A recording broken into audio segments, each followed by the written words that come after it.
Hey guys, tonight we slip into the shadowy, grimy underbelly of medieval Europe where cloaked figures creep through torchlit alleys, their daggers glinting with purpose and desperation.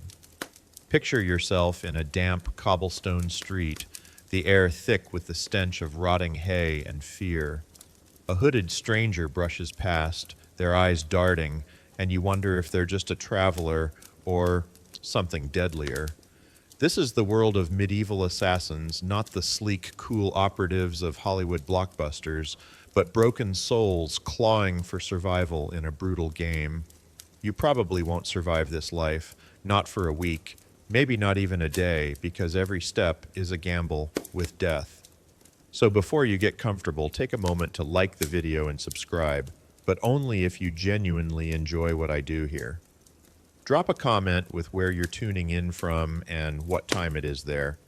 I love seeing who's joining us across the globe. Now dim the lights, maybe turn on a fan for that soft background hum, and let's ease into tonight's journey together. You're not waking up in a medieval village thinking, today's the day I'll stab a noble for a handful of coins and a barrel to hide in. No, becoming an assassin isn't a career choice. It's the last stop on a road paved with bad luck and worse decisions. You're a peasant, maybe, your crops withered by drought, your family gone to plague or war, or you're a soldier, disgraced and fleeing a lord's wrath, your sword pawned for bread.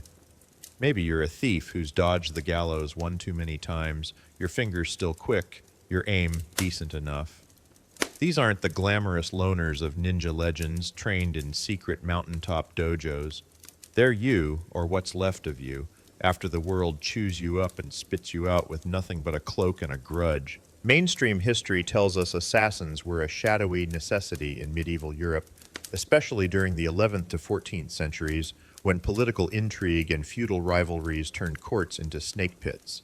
Kings, barons, and bishops often hired killers to eliminate rivals, secure alliances, or silence dissent. The term assassin itself comes from the Arabic hashashin, a secretive group during the Crusades, but in Europe, the role was less organized, more a grim freelance gig. You didn't join a guild or sign a contract, you just survived long enough to catch the eye of someone with coin and a grudge. But here's a quirky tidbit. Some assassins were rumored to use bizarre disguises, like dressing as lepers to avoid suspicion, their faces wrapped in rags to hide a dagger's glint. It's not quite James Bond in a tuxedo, but it worked. Nobody wants to get close to a leper. You'd shuffle through a market, muttering prayers, your blade tucked in a hollowed-out crutch, and nobody would bat an eye. It's the kind of desperate ingenuity that defined the job. Historians still argue whether most assassins were lone wolves or part of loose networks. Some say taverns doubled as shadowy job boards where whispered deals were struck over ale. Others insist you worked alone because trusting anyone was a one-way ticket to a noose. Either way, you're not in this for glory. You're here because you've got nothing left. No land, no title, not even a goat to call your own.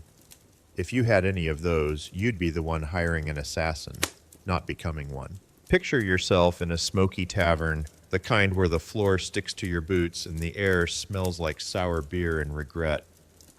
You're hunched in a corner, hood low, nursing a mug you can't afford. Across the room, a greasy merchant slides a coin purse across a table, his eyes locked on yours. He whispers a name, not Bob the turnip farmer, but a baron with a moat, 12 bodyguards, and a reputation for sleeping with one eye open. The pay sounds tempting, a sack of silver, enough to buy a new life, maybe a hut somewhere quiet. But you know the truth. The job's horrifying, and by the time you're desperate enough to take it, you've already lost everything that matters. You don't say yes right away. You sip your ale, let the merchant sweat. You're calculating. Can you climb a castle wall without slipping? Can you dodge the guards' patrols? Can you trust this guy not to stab you in the back the second the job's done? Spoiler, you can't. But your stomach's growling, your boots are falling apart, and the alternative is starving in a ditch. So you nod, pocket the coins, and step into the night, your heart pounding like a war drum. The medieval world doesn't make this easy. Cities are mazes of narrow streets, but castles are fortresses of paranoia.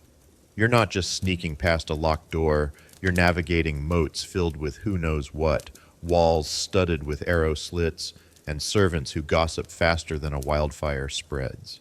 You've got no map, no flashlight, just your wits and a prayer that the Baron doesn't have a decoy bed. Every creak of a floorboard, every flicker of a torch could be your last mistake. And let's talk about the stakes. This isn't a video game where you respawn. If you get caught, it's not a quick trip to the dungeon. Medieval justice is creative and not in a fun way. You might face the gallows, sure, but there's also the chance of being drawn and quartered, or worse, strapped to something called the Bone Cracker's Delight. Yeah, they named their torture devices like they were carnival rides. You'd be lucky to die before the crowd starts throwing rotten cabbages. You're not doing this because you want to. You're doing it because the world's left you no other path. Maybe you were a farmer once, dreaming of a simple life, a wife, a couple of kids, but the Lord raised taxes, the crops failed, and now you're here, a shadow with a blade, wondering if you'll see the sunrise. It's not romantic. It's not noble. It's just survival, and you're barely hanging on. Let's paint the scene a bit more. You're outside the Baron's castle, crouched in a ditch, the moon hidden by clouds. The air's cold, biting through your threadbare cloak. You've been watching the guards for hours, memorizing their patrol patterns, counting the seconds between their yawns. You've got a dagger, stolen from a drunk soldier, and a rope you hope won't snap. Your plan's simple. Scale the wall, slip through a servant's entrance, find the Baron's chamber, and get out before anyone notices. Simple, but about as likely to succeed as winning the lottery with a cursed ticket. You start climbing, fingers scraping against rough stone, heart hammering so loud you're sure the guards can hear it. Halfway up, a pebble slips, clattering to the ground. You freeze, breath held, waiting for a shout, an arrow, anything. Nothing comes, but your palms are sweating now, making the rope slick. You keep going, because turning back isn't an option. You've taken the merchant's coin, and if you don't deliver, he'll make sure you're the one with a blade in your gut. Inside, the castle's a labyrinth of stone corridors, lit by flickering torches that cast shadows like dancing ghosts. You move quietly, sticking to the walls, avoiding the servants bustling about with trays of food or laundry. One wrong step, one curious glance, and you're done. You pass a kitchen, the smell of roasting meat making your empty stomach twist. You haven't eaten in 2 days, but there's no time to think about that. You've got a job to do, and every second you linger is a second closer to disaster. The Baron's chamber is up a spiral staircase, guarded by a single man who looks half asleep. You could take him out, but that's messy, and messy means evidence. Instead, you wait, crouched in the shadows, until he wanders off to relieve himself. You slip inside, heart in your throat, and there's the Baron, snoring under a pile of furs. For a moment, you hesitate. He's just a man, not a monster. But then you remember the merchant's coin, the hunger, the cold. You raise the dagger and... Let's pause there, because we need to talk about why you're even in this mess. You didn't start life wanting to be a killer. Maybe you were a kid who dreamed of being a knight, shining armor and all, but knights are for the rich, the titled, the lucky. You're none of those things. Life's been a series of kicks in the teeth, famine, war, betrayal, and now you're here, doing the dirty work for people who wouldn't spit on you if you were on fire. The medieval economy doesn't help. Most people are scraping by, tied to the land, working for lords who take everything but your bones. If you're lucky, you've got a trade. Blacksmith, weaver, something stable. But if you're unlucky, and you are, you're out here, taking jobs nobody else will touch. Assassins aren't born. They're made, forged in the crucible of a world that doesn't care if you live or die. And let's not forget the superstition. Medieval folks love their ghost stories, and you're the star of the creepiest ones. They think you're cursed, maybe even a demon in human skin. Carry a dagger? It's probably forged in a witch's fire. Use poison? You're definitely stirring it with a toad's foot under a blood moon. One wrong move, and a mob's chasing you with pitchforks, screaming about hexes and lightning. It's not exactly a welcoming work environment. You're back in the Baron's chamber now, dagger still raised. You've got seconds to decide, do it or run. If you do it, you might get paid, but you'll spend the rest of your life looking over your shoulder. If you run, you're broke, and the merchant's goons will find you eventually. Either way, you're not the hero of this story. You're not even the villain. You're just a footnote, a shadow that makes everyone nervous, and you probably won't live long enough to spend the coin. But you do it.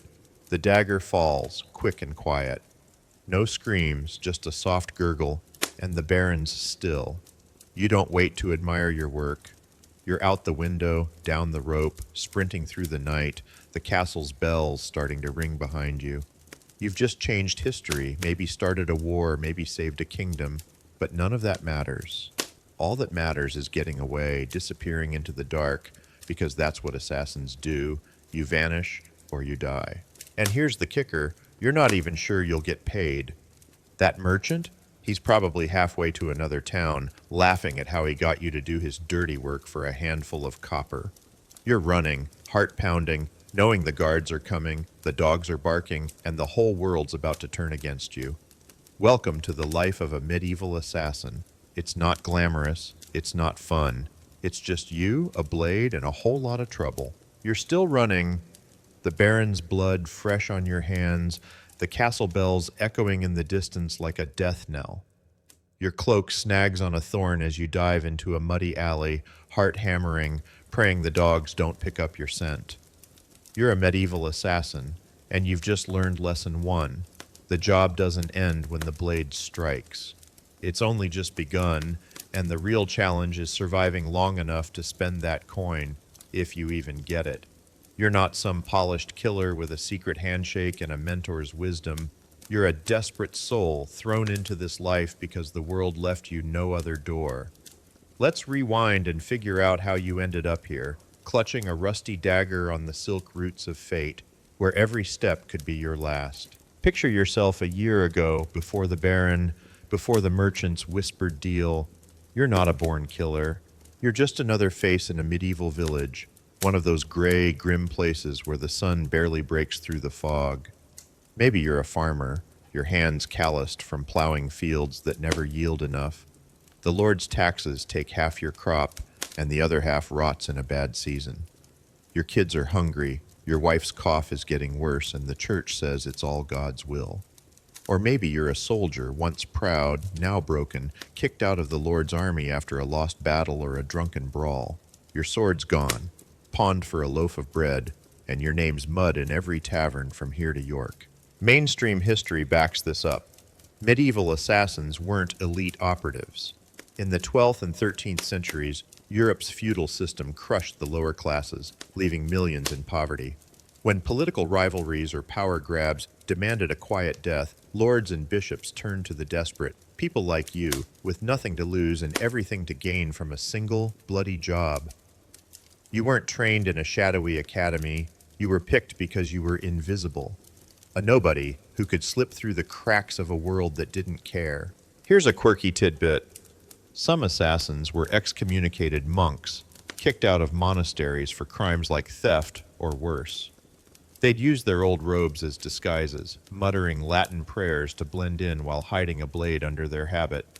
It's like a con artist posing as a priest, only with higher stakes and a lot less forgiveness. You might have tried that trick yourself, shuffling through a market in a tattered cowl, hoping nobody notices the bloodstain you couldn't scrub out. Historians still argue whether desperation alone drove assassins, or if some had a spark of ambition, dreaming of a big score that'd change their lives. Did you take that first job hoping for a payout to buy a farm, or was it just to eat for another week? Nobody knows, because nobody wrote your story. You're not in the chronicles, not even a footnote. You're just a shadow.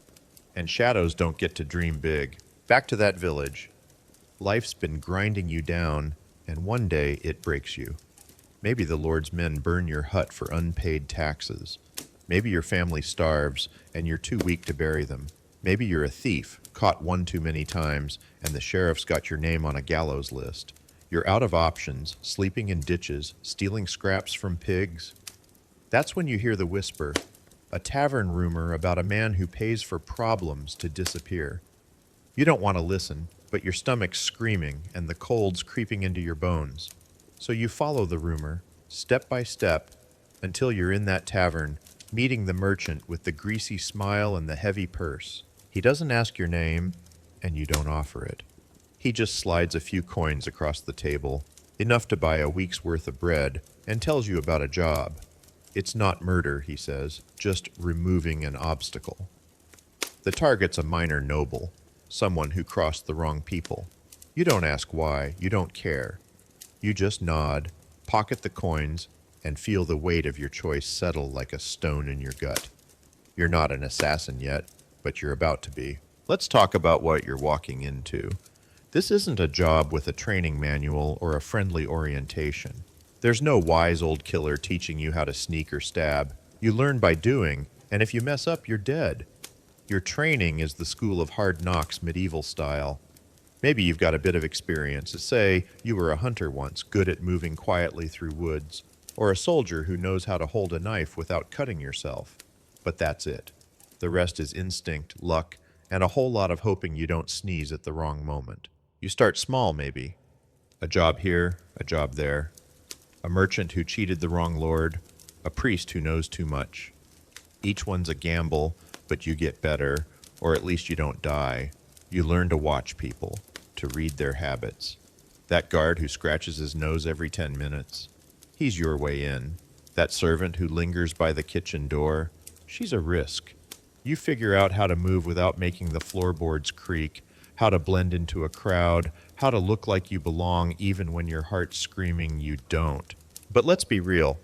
You're not a master of stealth. You're a guy with a cloak, a blade, and a prayer. Your gear's a joke. Maybe a dagger you nicked off a drunk, a rope you found in a barn, a vial of something you hope is poison but might just be bad wine. You've got no backup, no plan B, and definitely no health insurance.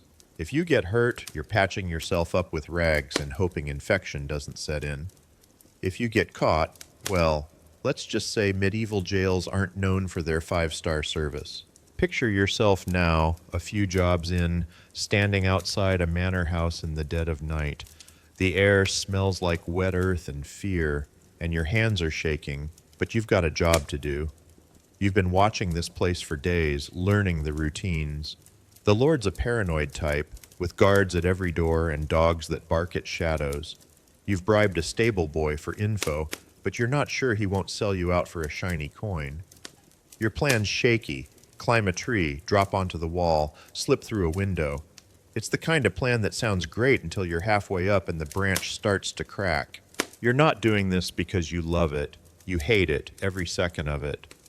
The fear, the blood, the way your hands shake after. But you keep going, because what else is there? Back to the village, to starvation, to the gallows?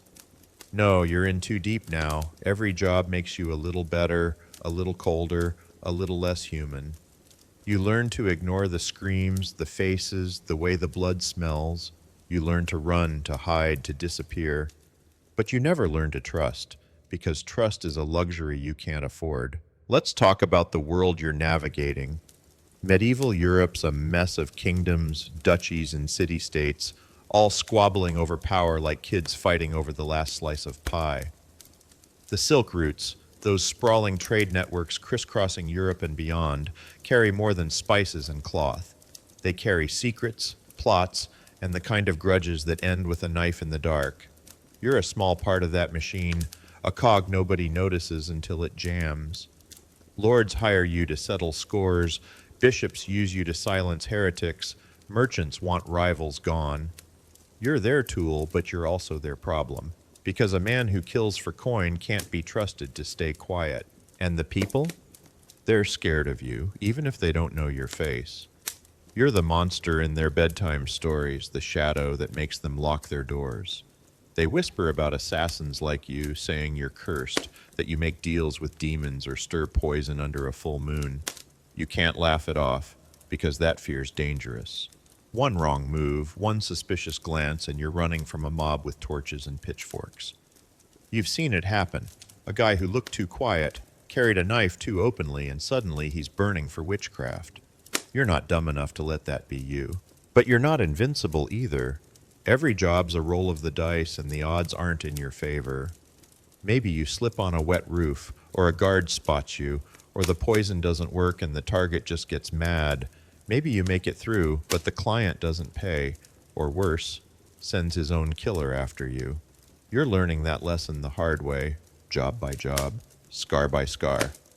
You're not a hero, not a villain, just a guy trying to survive in a world that doesn't give a damn. Back to that manor house. You're over the wall now, heart pounding, crouched in a courtyard that smells like horse dung and rain. The window's just ahead, but a dog's growling somewhere close and you're not sure if it's chained. You've got seconds to decide. Go for it or bolt. Your hands on the dagger, your breath shallow, and all you can think is, how did I end up here? You didn't choose this life. It chose you because the world decided you weren't worth saving. And now, on the silk roots of a cruel age, you're running, hiding, killing, just to see another day. You're crouched in that courtyard, the manor house looming like a stone giant, its windows dark except for the faint glow of a candle somewhere deep inside.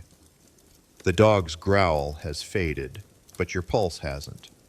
You're a medieval assassin, and every second in this job feels like borrowing time from a very impatient Grim Reaper.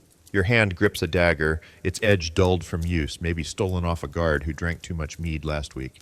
It's not much, but it's all you've got, along with a rope, a vial of questionable poison, and a cloak that smells like the ditch you hid in yesterday. This is your toolkit, your lifeline, and it's about as reliable as a medieval Aztec garden irrigation system, barely functional, cobbled together, and prone to catastrophic failure. You're not a sleek operative with gadgets. You're a desperate man with scraps, and the risks you face are as sharp as the blade you're clutching. Let's paint the scene. You're inches from the window, the wood warped and creaking under your fingers. The night's cold, your breath fogging in the air, and you're praying the hinges don't squeak. You've got no fancy gear, no retractable wrist blades, no smoke bombs, no enchanted daggers like some fantasy flick. Your arsenal is whatever you could steal, sharpen, or hide under that tattered cloak without it clanking like a blacksmith's shop. That dagger? It's rusty, probably smells like the last guy you stabbed, and you're hoping it doesn't snap when it hits bone. The rope? It's fraying, but it might hold your weight if you don't wiggle too much. The poison? You bought it from a shady agile herbalist who swore it'd kill a man in seconds, but it might just give him a stomachache and a bad attitude. Mainstream history confirms this. Medieval assassins relied on crude tools. In the 12th to 14th centuries, when political murders were as common as market days, killers used what was at hand, daggers, garrots, or homemade poisons made from plants like nightshade or minerals like arsenic. Crossbows existed but were bulky, hard to hide, and not exactly ideal for sneaking through a noble's bedroom. You're not carrying a broadsword or a shiny longsword. Those are for knights, not shadows like you. Your weapons need to be small, quiet, and cheap, because you're not exactly swimming in gold. Here's a quirky tidbit. Some assassins hid their blades in hollowed-out bread loaves, passing as bakers to get close to their targets. Imagine you're trudging through a market, a crusty loaf under your arm, the dagger inside poking your ribs. It's not glamorous, but it's clever, like smuggling contraband in a burrito at a modern border crossing. You've tried it once, maybe, and it worked until the bread crumbled and you had to sprint from a very confused guard. Historians still argue whether assassins had access to reliable poisons or just fumbled with trial and error concoctions.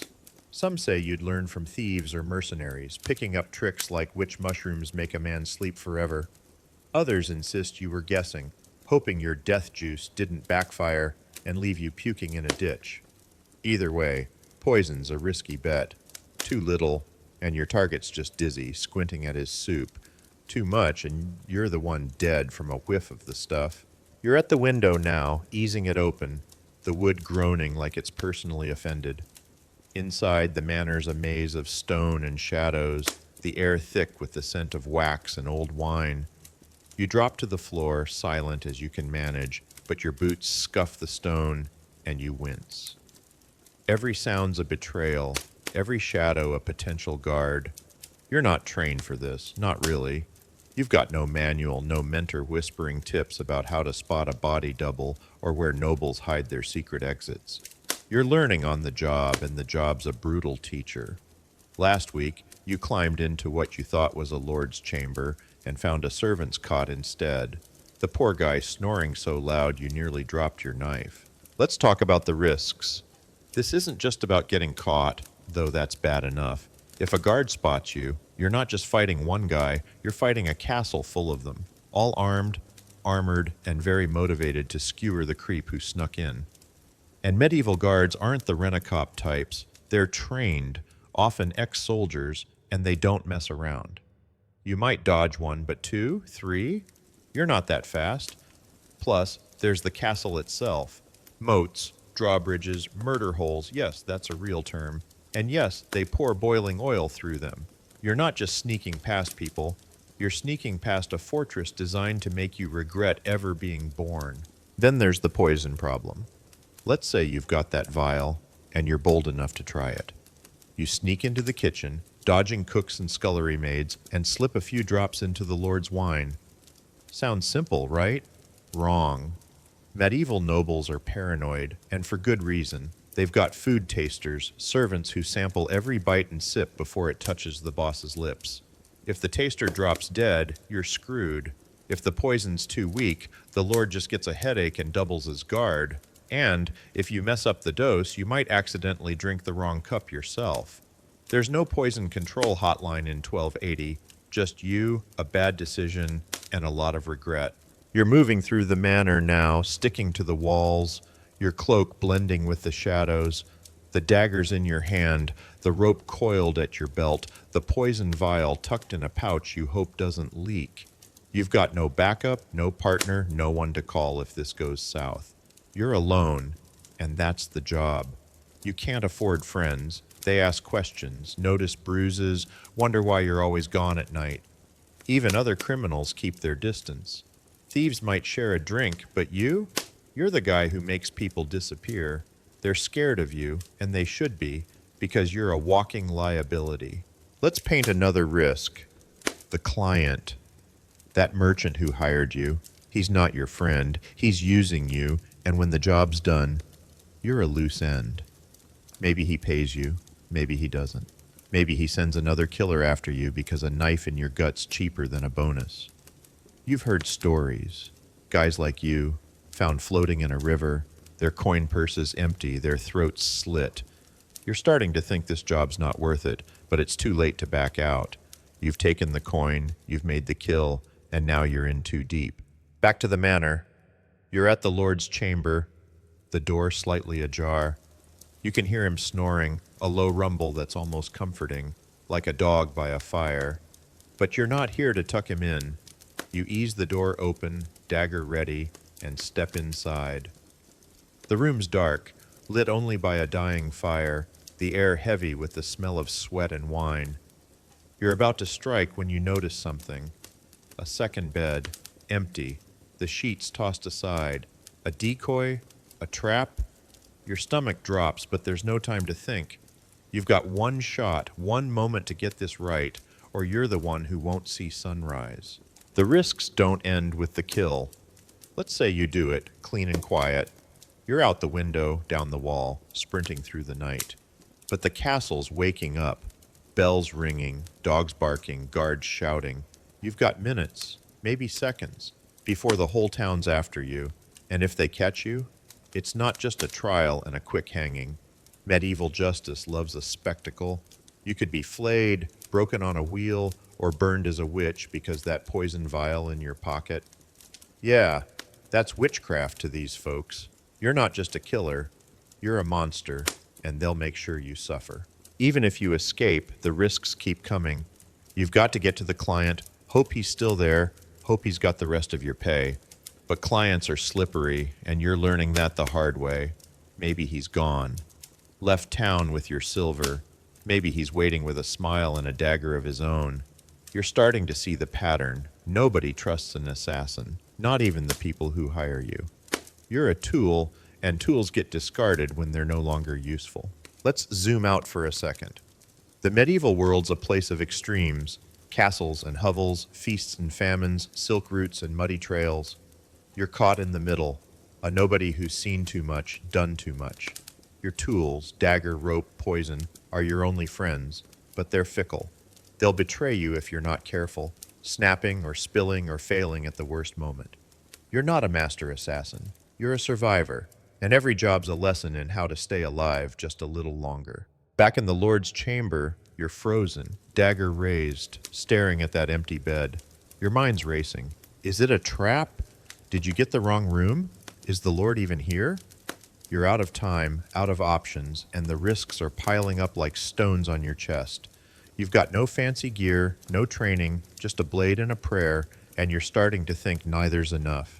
But you've come too far to turn back, and the only way out is through.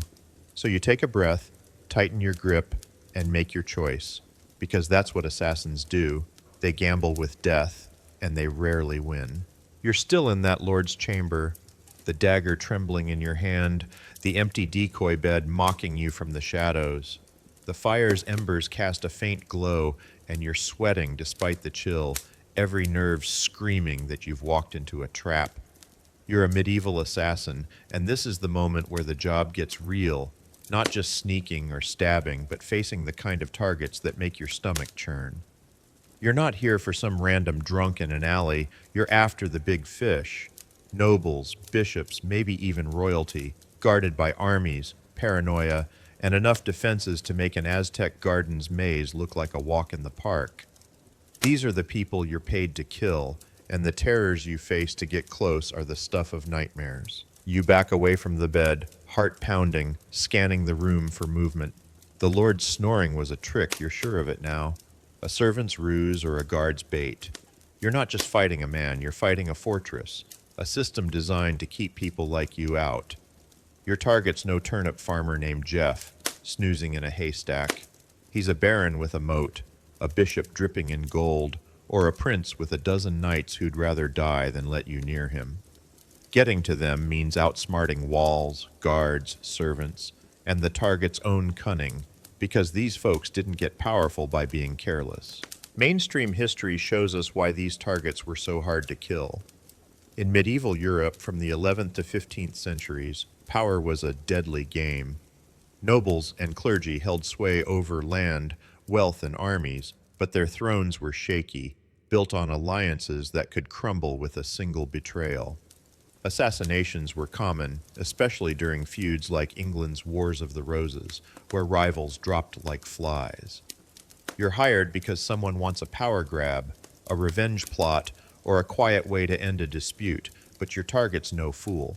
They know they're on someone's list, and they've built their lives to survive. Here's a quirky tidbit. Some nobles slept with chained dogs in their chambers, trained to bark at the slightest whiff of a stranger. You're creeping toward a bed, dagger ready, and suddenly a mutt's snarling, waking the whole castle. It's like trying to rob a house with a pit bull on duty, only this pit bull's got a lord's ear and a very short temper. You've learned to carry a scrap of meat, hoping to bribe the beast, but it's a gamble.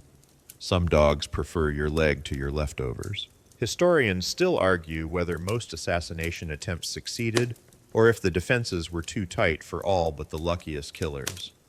Some say you'd need a miracle to get past a castle's layers.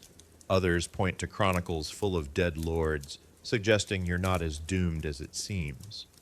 Either way, you're up against a machine of protection, and every step's a test of how badly you want that coin. Let's paint the scene. You're out of the chamber now, slipping down a corridor, the stone cold under your boots. You've got a new plan. Find the Lord's real room, maybe in the keep's upper floors.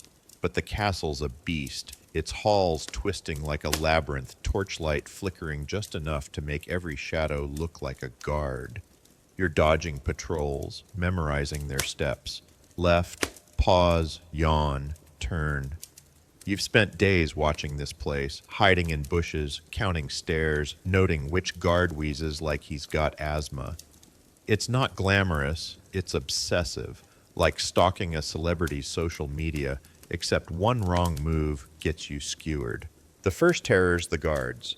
These aren't lazy rent-a-cops. They're armed to the teeth, often veterans of wars where they've seen worse than you. There's not one or two, there's dozens, posted at gates, doors, even random hallways, some just standing there looking scary, daring you to blink wrong. You're weaving through their patrols, heart in your throat, knowing one shout brings the whole pack running. Last week, you saw a thief try to sneak past a gatehouse. He tripped, and the guards were on him like wolves, swords flashing. You're not that clumsy, but you're not invincible either. Then there's the castle itself. It's not a cozy manor with a picket fence. It's a fortress built to laugh at people like you. The walls are thick, studded with arrow slits where archers can turn you into a pincushion.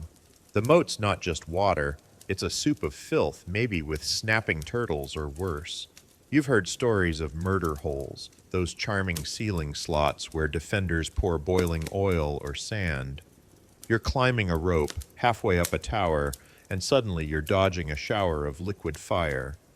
It's like trying to break into a bank vault while the alarms are blaring and the guards are tossing Molotov cocktails. The servants are another terror. You'd think they're just background noise. Cooks, maids, stable boys, but they're the castle's eyes and ears. One wrong look, one fumbled excuse, and they're whispering to the captain faster than you can say, "I'm just the chimney sweep."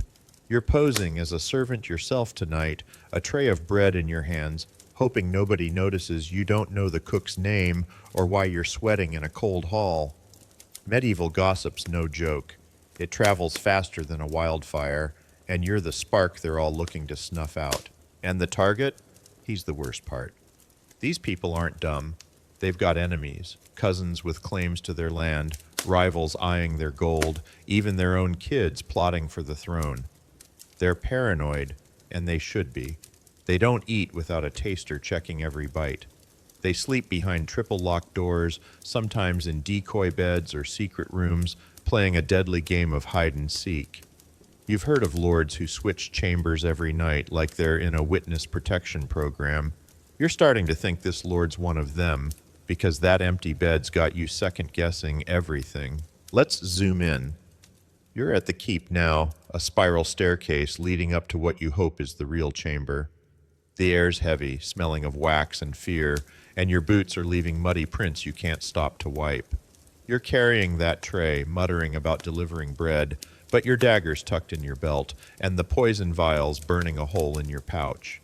You're not sure you'll use it. Poison's too risky, too slow, but it's there, a last resort if the blade fails. You're climbing, step by step, when a servant girl rounds the corner, her eyes narrowing. "Who are you?" she asks, and your mouth goes dry. You mumble something about the kitchens, but she's not buying it, and you're one wrong word from a scream that'll bring the guards. You dodge her, slipping into a side passage, heart hammering. This is the job. Constant terror, every moment a tightrope walk over a pit of spikes. You're not just fighting swords or walls, you're fighting the whole damn system. The Lord's got guards, servants, dogs, even the castle's stones working against you, and he's got his own tricks. Maybe he's awake, waiting, a sword under his pillow. Maybe he's got a body double, some poor sap paid to die in his place. You've heard of that, and it's why you're checking every bed, every shadow, praying you don't stab the wrong guy. Let's talk about the stakes. If you fail, it's not a slap on the wrist. Miss the kill, and the Lord screaming for his guards, the castle's on lockdown, and your face, or what they think is your face, is sketched on every tavern wall. You're not a shadow anymore. You're a wanted man, and medieval wanted posters aren't exactly forgiving. They'll hunt you, and when they catch you, it's a public spectacle, ropes, fire, or worse. You've seen it. A guy strung up, the crowd cheering as the executioner gets creative. You're not going down like that, not if you can help it. But success isn't much better. Let's say you find the Lord, get the job done. You're still running, dodging guards, dogs, the whole 9 yards. And the client, he's not waiting with a handshake and a bonus. He's probably gone. Or worse, planning to tie up loose ends, namely, you. You're learning that the real terror's not the target. It's the world you're stuck in, where nobody trusts anybody, and you're the least trustworthy of all. Back to the staircase. You're at the top now, A heavy door ahead, carved with some noble crest that means nothing to you. Your hands on the dagger, your breath shallow, and you're praying this is the right room. You ease the door open, and there he is, the Lord, asleep, no decoys, no dogs, just a man who doesn't know he's about to die. For a second, you hesitate. He's not a monster, just a guy with too much power and too many enemies. But then you remember the coin, the hunger, the merchant's greasy smile. You raise the dagger, and the terror's not just in the room. It's in you, because you know this moment changes everything, and not for the better. You're standing over the Lord, dagger poised, his snores filling the dim chamber like a metronome. The fire's down to embers, casting just enough light to show his face, older than you expected, lined with worry even in sleep. For a split second, you wonder who he crossed to end up on your blade, but there's no time for that. You're a medieval assassin, and you've just crossed the point of no return. You strike, quick and quiet, and he's gone before he can scream, but the job's not over, not even close. You're sprinting now, out the window, down the rope, heart pounding as the castle wakes behind you. Bells clang, dogs bark, and you're praying you make it to the client for your pay. Spoiler, you won't. This is the part nobody tells you about. The betrayal, the broken promises, the moment you realize the coin you risked everything for is as real as a Victorian insomnia cure. You're not just a killer, you're a loose end. And in this game, loose ends get cut. You're in the woods now, cloak snagged on branches, the castle's lights fading behind you. Your boots sink into mud, and every snap of a twig feels like a guard's shout. You've got a meeting spot, a crumbling mill by the river where the merchant swore he'd be with the rest of your silver. You're clinging to that promise because without it, this was all for nothing. But deep down, you know better. Clients don't pay assassins to retire happily. They pay you to disappear one way or another. You're learning the hard truth of this job. The people who hire you are as dangerous as the targets you kill, and trust is a trap you can't afford to fall into. Mainstream history bears this out. In medieval Europe from the 12th to 14th centuries, political assassinations were a dirty but common tool. Lords, bishops, even kings hired killers to settle scores or seize power, but they rarely left witnesses. Chronicles from the time, like those of the Italian city-states, hint at assassins being silenced after jobs, found dead in alleys or vanished without a trace. You're not just a hired hand, you're a liability, someone who knows too much about who wanted who dead. The client's promise of coin is a lure, not a guarantee, and you're the fish about to get hooked. Here's a quirky tidbit. Some clients used fake contracts as traps, setting you up to kill a decoy while guards waited to pounce. You've heard whispers of this, a guy sent to stab a traitor only to find a room full of armed men, his name already on the gallows. It's like signing up for a job interview that turns out to be a sting operation, only with swords instead of handcuffs. You're starting to check every deal twice, sniffing for setups, but it's hard when you're hungry and the coin's glittering. Historians still argue whether assassins ever got paid fairly or if betrayal was the norm. Some say you'd demand half up front, learning from the corpses of those who didn't. Others insist clients held all the power, dangling promises they never meant to keep. Either way, you're in a world where loyalty's a myth, and every handshake hides a knife. Let's paint the scene. You're at the mill now, the river gurgling like it's mocking you. The moon's out, casting shadows that make every tree look like a guard. You're early, crouched behind a broken wall, dagger still sticky from the Lord's blood. You're replaying the job in your head, wondering if you left tracks, if a servant saw your face, if the dogs caught your scent. You're not proud of what you did, just tired, cold, and desperate for that silver to mean something. The merchant's late, and your gut's telling you he's not coming, but you wait, because hope's all you've got left. You're not naive, not anymore. You've done a few jobs before this, enough to know clients are snakes. The first time, you were green, trusting a noble's word when he promised a fat purse for a rival's death. You did the job, crept back to his manor, and found the gates locked, his men waiting with crossbows. You barely escaped, hiding in a pigsty for 2 days, the smell still burned into your memory. You learned then, take half up front, trust no one, and always have an exit. But even that's not enough sometimes, because the game's rigged and you're not the one holding the cards. Let's talk about the client side. That merchant who hired you, he's not your boss. He's your executioner, whether he knows it or not. He wants the Lord dead. Maybe he's owed money. Maybe it's a trade dispute. Maybe he's just ambitious. But once you've done it, you're a problem. You know his name, his plan, his secrets. If you talk, he's finished. So he's got no reason to let you walk away. He might offer a pouch of silver, half now, half later, but later is code for after I make sure you're dead. You're starting to see the pattern. The coin's a lie, the job's a trap, and you're the fool who keeps falling for it. You're still at the mill, the night growing colder, your breath fogging in the air. You're thinking about that noble from your first job, the one who double-crossed you. You swore you'd be smarter, but here you are, waiting for a payout that's probably a fantasy. You're replaying every word the merchant said, looking for the lie. He was too smooth, too eager, his smile too wide. You should have known, but the promise of silver was louder than your instincts. Now you're here, alone, the rivers gurgle the only sound, and you're starting to think you've been played again. Let's zoom out. The medieval world's a web of deceit, spun across the silk roots of trade and power. Merchants, nobles, even priests play this game, hiring men like you to do their dirty work while they sip wine in their manors. You're their tool, but you're also their scapegoat. If the job goes wrong, you're the one swinging from a rope, not them. If it goes right, you're still a risk, because a man who kills once can kill again, and they don't want you getting ideas. You're learning to demand payment up front, to watch for the glint of a hidden blade, but it's a losing battle. The client's got the gold, the power, and the plan, and you're just the guy with the bloody dagger. Back to the mill. You're about to give up, ready to slip into the woods and disappear, when you hear footsteps, slow, deliberate, not the merchant's hurried shuffle. You crouch lower, dagger ready, heart hammering. It's not him, it's someone else, maybe two, their boots crunching on gravel. You're cursing yourself now, realizing the merchant didn't just skip town. He sold you out. You're not getting paid, you're getting hunted.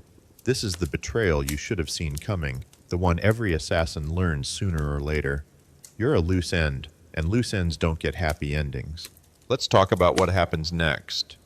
Maybe you fight, take out one of the goons before the other gets you. Maybe you run, losing them in the woods, but you're still broke, still hunted. Maybe you make it to another town, change your name, and try to start over. But the merchant's word spreads, and soon every tavern's whispering about a killer with your face. You're learning that betrayal's not just a risk, it's the job. Every client's a liar, every promise a trap, and the only way to survive is to be faster, smarter, meaner than they are. But surviving's not living. You're alone, always alone, because nobody trusts a man who kills for coin. You can't go to a tavern and brag about your job, not unless you want a mob at your door. You can't tell a priest because he'll call you a demon. You can't even tell yourself because the truth's too heavy. You're not a hero, not a villain, just a man who made a deal with the devil and got burned. You're thinking about that lord now, his face as the life left him, and you're wondering if the coin was worth it. It never is, but you'll take another job because what else is there? Back at the mill, you're moving now, slipping into the shadows, the goon's footsteps fading as you pick your path. You're not waiting for the merchant anymore. You're done with promises. You've got a few coins from the upfront payment, enough to buy a meal, maybe a new cloak. You're already planning your next move. Another town, another job, another lie. You're an assassin, and betrayal's your shadow, following you everywhere. You'll keep running, keep killing, keep hoping for a payout that'll change your life, but deep down, you know the truth. In this world, the only thing you can trust is the blade in your hand, and even that might break when you need it most. You're slipping through the woods, the mill's betrayal still stinging like a fresh wound, the merchant's goons somewhere behind you in the dark. Your boots are soaked, your cloak's torn, and the few coins in your pouch jingle like a cruel joke. You're a medieval assassin, And the life you're living isn't the thrilling adventure you might have imagined as a kid dreaming of knights and glory. It's a lonely, grinding existence, where every shadow's a threat and every face a potential enemy. You're not just running from guards or clients now, you're running from any chance at a normal life, because being an assassin means cutting yourself off from the world, like a monk swearing off silk roots and human connection. You're a ghost, feared, forgotten, and always alone. And that's the price you pay for surviving. You find a hollow under a tree, just enough cover to catch your breath. The night's cold, the air sharp with pine and damp earth, and you're shivering, but you don't dare light a fire. You're listening, always listening, for the snap of a twig or the bay of a hound. You're alone, and that's not just a mood, it's your reality. You can't afford friends, lovers, or even a favorite tavern stool. Nobody gets close to a man who kills for coin, not unless they want a blade in their back or a mob at their door. You're learning that the hard way, job by job, scar by scar, and it's eating away at what's left of you. Mainstream history paints a grim picture of your kind. In the 12th to 14th centuries, assassins were the ultimate outcasts, even among criminals. Thieves might share a drink, smugglers might swap stories, but you're the guy who makes people vanish, and that makes you radioactive. Chronicles from the time rarely mention assassins by name, only hinting at their work in vague terms, a shadow struck or a silent hand. You're not in the history books, not even as a villain. You're a blank space, and that's by design, because the fewer people who know you exist, the longer you live. Here's a quirky tidbit. Some assassins used fake names so often they forgot their real ones. You might call yourself John the Carter one week, Thomas the Weaver the next, until you're not sure who you were before the blood started.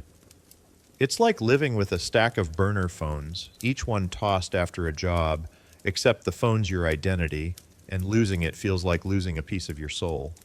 You've tried it, muttering William the Cooper to a suspicious innkeeper, but the lie sits heavy, because you're not sure who's looking back in the mirror anymore. Historians still argue whether assassins ever formed secret networks, or if the loneliness was absolute. Some say there were whispered brotherhoods, taverns where killers swapped tips over ale. Others insist you were always solo because trusting another assassin was like handing them your throat. Either way, you're not joining a club with a handshake and a secret code. You're on your own, and that's the rule you live by because every contact's a risk, every loose tongue a noose. Let's paint the scene. You're still in that hollow, the tree's roots digging into your back, the night so quiet it's deafening.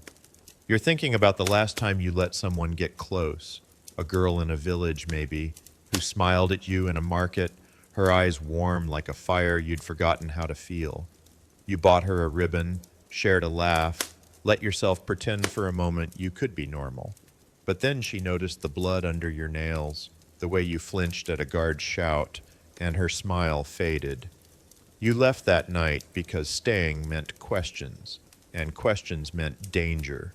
You're not sure if she sold you out, but you're not taking chances. You never will again.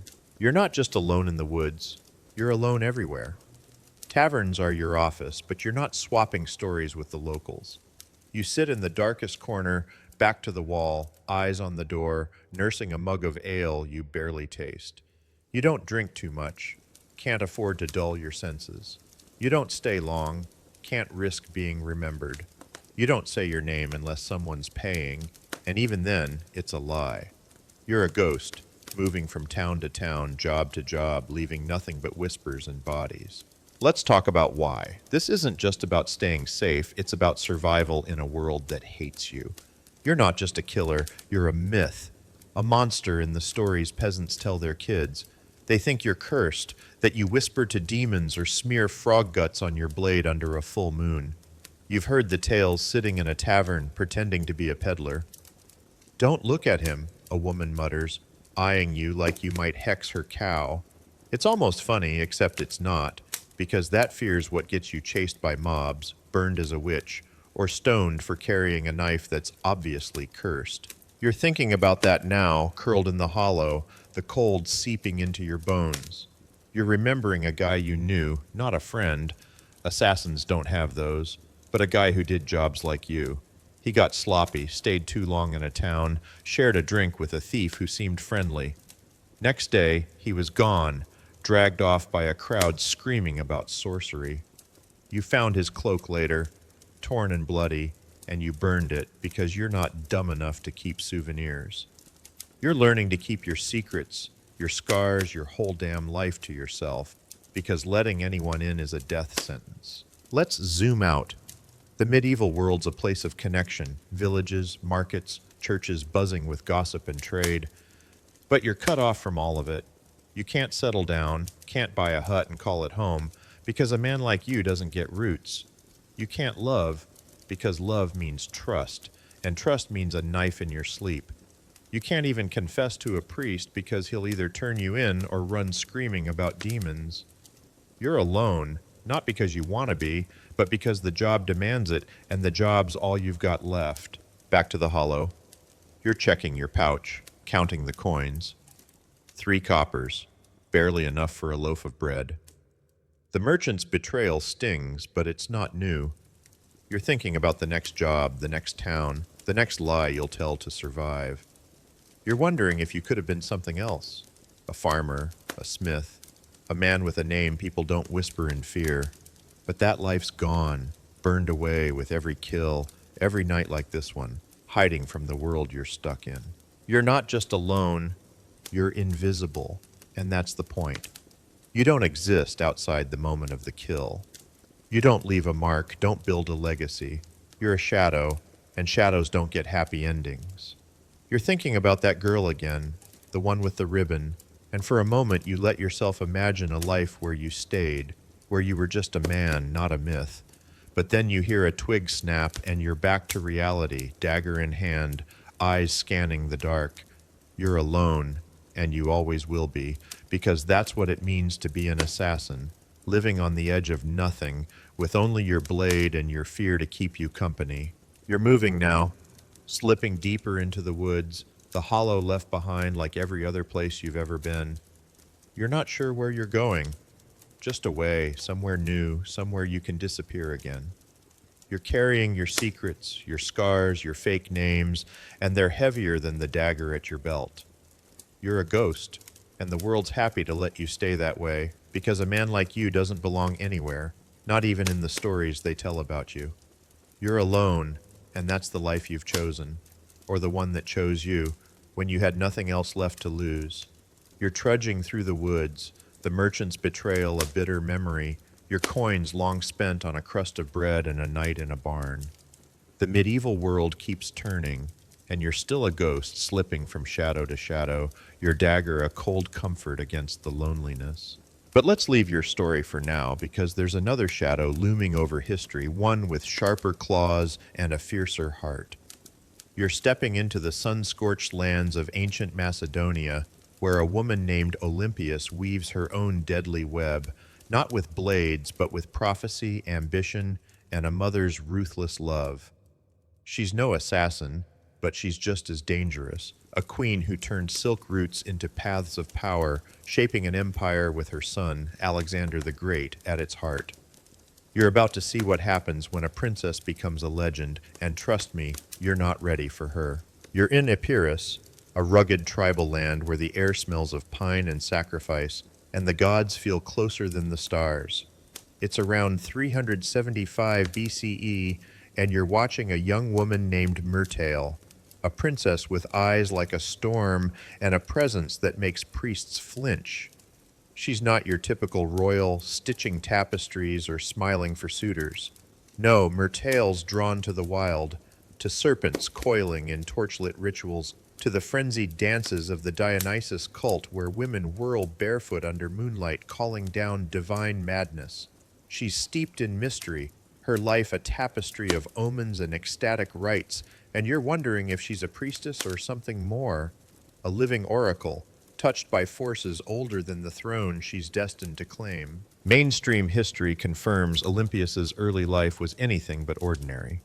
Born into the Molossian royal family of Epirus, she was raised in a culture that blended Greek sophistication with tribal mysticism. Ancient sources, like Plutarch's Life of Alexander, describe her as a devotee of Dionysus, participating in rites that shocked the more staid Macedonians. Her people claimed descent from Achilles, and whether that's true or not, you can see the fire of heroes in her gaze. She's not just a princess, she's a force. And when Philip II of Macedon, brutal, brilliant, and famously charming, meets her at a religious festival on Samothrace, it's not just a marriage. It's a collision of prophecy and power, a union that'll birth a legend. Here's a quirky tidbit. Ancient gossip swore Olympia slept with sacred snakes in her bed, their scales glinting in the dark as they coiled beside her. Was it true? Or just slander cooked up by enemies who feared her mystic aura? You're picturing her now, unafraid, stroking a serpent's head while courtiers whisper in terror. It's like a rock star keeping a pet python, only with higher stakes and a lot more divine PR. True or not, the story stuck, making her a goddess to allies and a witch to foes. Historians still argue whether Olympias's religious fervor was genuine devotion or a calculated tool to wield influence. Some say she believed every vision, every snake was a sign from the gods. Others think she played the mystic card to scare rivals and cement her son's divine status. Either way, you're watching her step into Macedonia's court, a teenage bride with a will of iron, and you know she's not here to play nice. You're in Pella now. The Macedonian capital, a sprawling palace of marble and ambition where intrigue festers like damp rot. Myrtale's no more. She's Olympias, named for victory, and she's married to Philip, a king who's as much a conqueror as a charmer. You're trailing her through the halls, her robes trailing like a comet's tail, her eyes scanning every face for threats. This isn't a fairy tale romance. It's a high-stakes chess game, and Olympias is already 3 moves ahead. Philip's ambitious, uniting Greece under his banner, but he's also collecting wives like trophies, each one a political alliance, each one a thorn in Olympias's side. You're sensing the tension, the way her jaw tightens when another bride's name is whispered, and you're realizing she's not just a queen, she's a warrior, fighting for her place in a court that'd rather see her fade. Let's paint the scene. You're at a feast, the hall packed with lords and generals, wine flowing like a river. Olympia sits beside Philip, her smile sharp enough to cut glass, but her eyes are on the crowd, reading every glance, every whisper. She's not eating, not yet. She's watching the tasters, making sure no poison slipped into her cup, because this is Macedonia, and trust is as rare as a quiet night. You're noticing the snakes again, not real ones, but symbols woven into her jewelry, a reminder of her mystic power. She's not just a queen, she's a priestess, consulting oracles, performing rituals, whispering to gods most courtiers fear to name. You're starting to see why they're scared. She's not playing their game, she's rewriting the rules. The marriage is rocky from the start. Philip's a genius, but he's not built for fidelity. He's got other wives, other beds, and Olympias isn't one to share. You're watching her hold her own court, gathering allies, sending messages to Epirus, her homeland, where she's still royalty. She's not just a wife, she's a power broker, and when she gives birth to Alexander, everything changes. You're there, in the torchlit chamber, as she dreams of thunderbolts and flames, visions that say her son's no ordinary child. Philip dreams, too, of sealing her womb with a lion, a sign of divine destiny. You're not sure if they believe it or if they're just good at propaganda, but the court's buzzing, and Alexander's birth is wrapped in celestial drama. Let's talk about Alexander. He's not just her son, he's her mission. You're seeing her now, cradling the boy, whispering tales of Achilles and Zeus, planting the seed that he's more than mortal. She's not raising a prince, she's forging a god, and she'll burn the world to make sure he rules it. You're noticing the way she watches him, fierce and protective, but also calculating, like a sculptor eyeing a block of marble. She's shaping his destiny, and you're starting to realize she's not just a mother, she's a mastermind, using every tool in her arsenal, from prophecy to politics, to clear his path. But the court's a snake pit, and Olympias knows it. You're trailing her through Pella's corridors, where every smile hides a dagger, every toast a potential poison. Philip's other wives are a threat, especially the Macedonian-born ones, whose sons could challenge Alexander's claim. You're sensing her fear, not for herself, but for her boy, because a rival heir means war, and she's not losing this fight. She's consulting oracles, performing rituals, maybe even slipping a few whispers into the right ears, planting doubts about Philip's other brides. You're not sure if she's behind the rumors, miscarriages, scandals, sudden deaths, but you wouldn't put it past her. She's got the will, and she's got the means. Let's zoom out.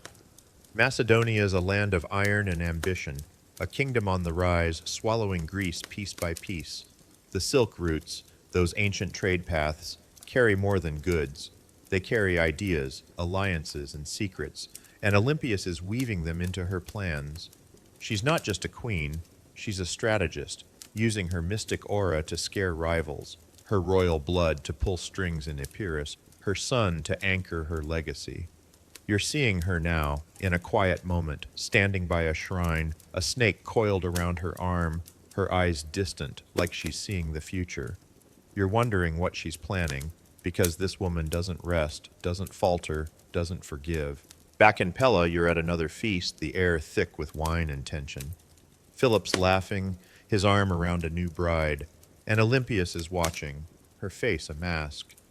You're catching the whispers, courtiers betting on which wife will outlast the others, which son will take the throne. Olympias doesn't join the chatter. She doesn't need to. She's got her own game, and it's bigger than this hall, bigger than Macedonia. You're starting to see the fire in her, the kind that doesn't flicker, doesn't fade. She's not just fighting for power, she's fighting for a legend, and her son's the spark that'll set the world ablaze. You're not sure if you admire her or fear her, but one thing's clear. Olympias is no ordinary queen, and you're about to see just how far she'll go to crown her son. You're still in Pella, the Macedonian palace buzzing with ambition and betrayal, the air thick with the scent of wine and whispered plots.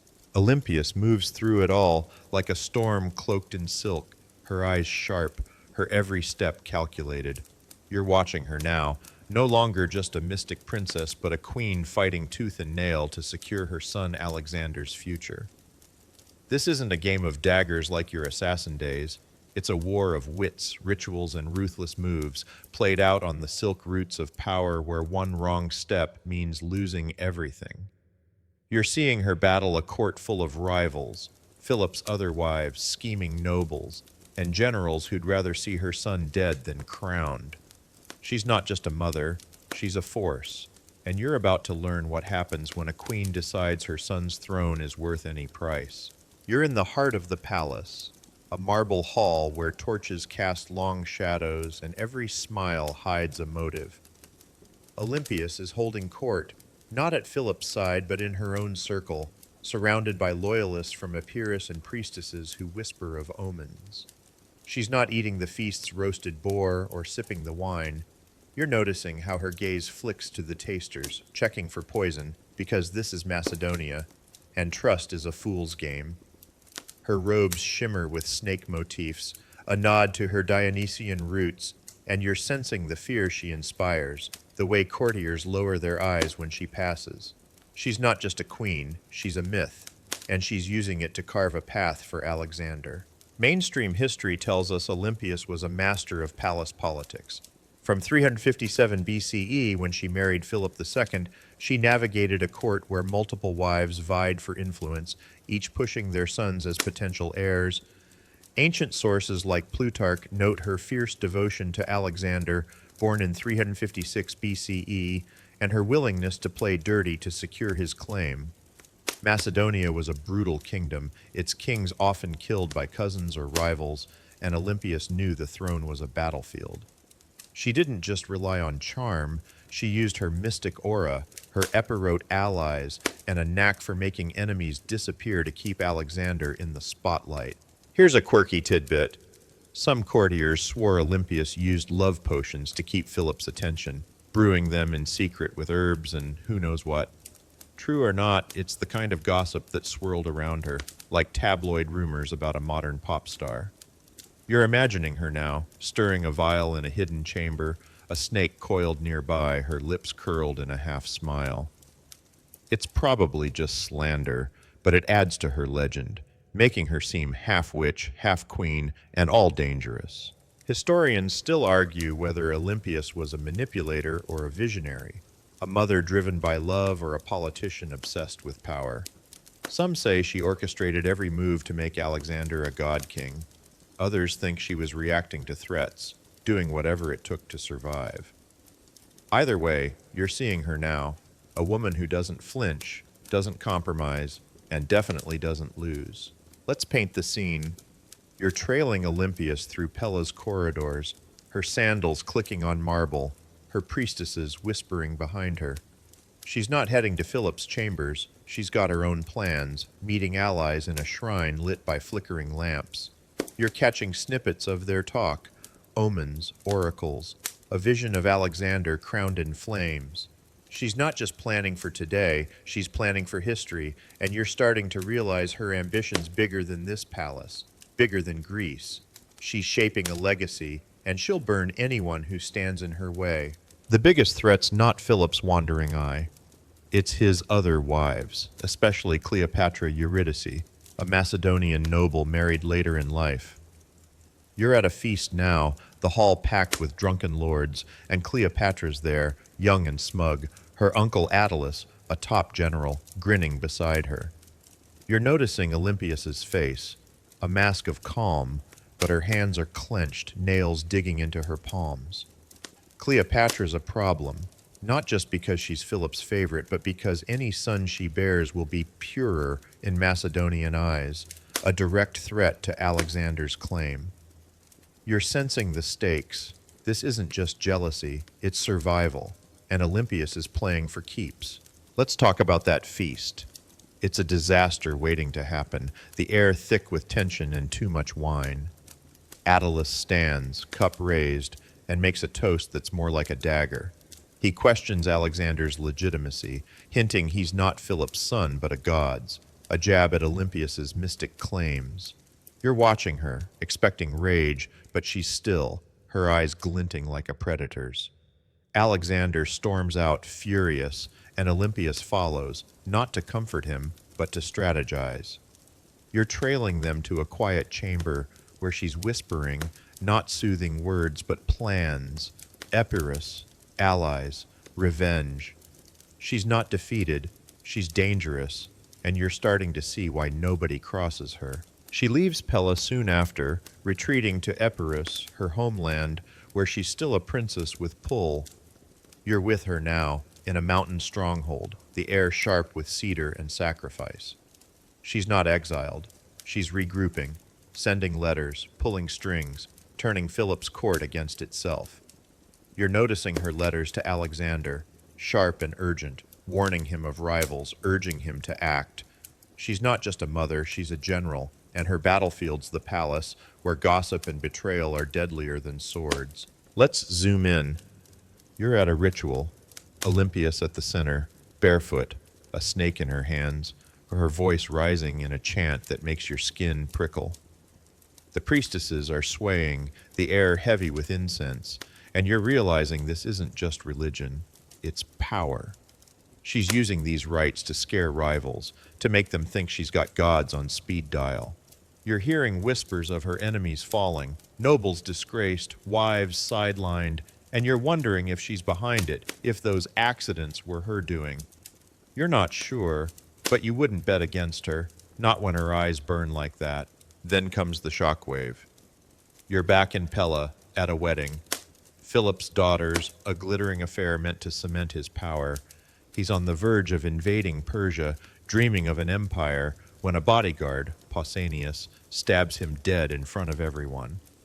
You're in the crowd, stunned, as chaos erupts, guards shouting, guests screaming.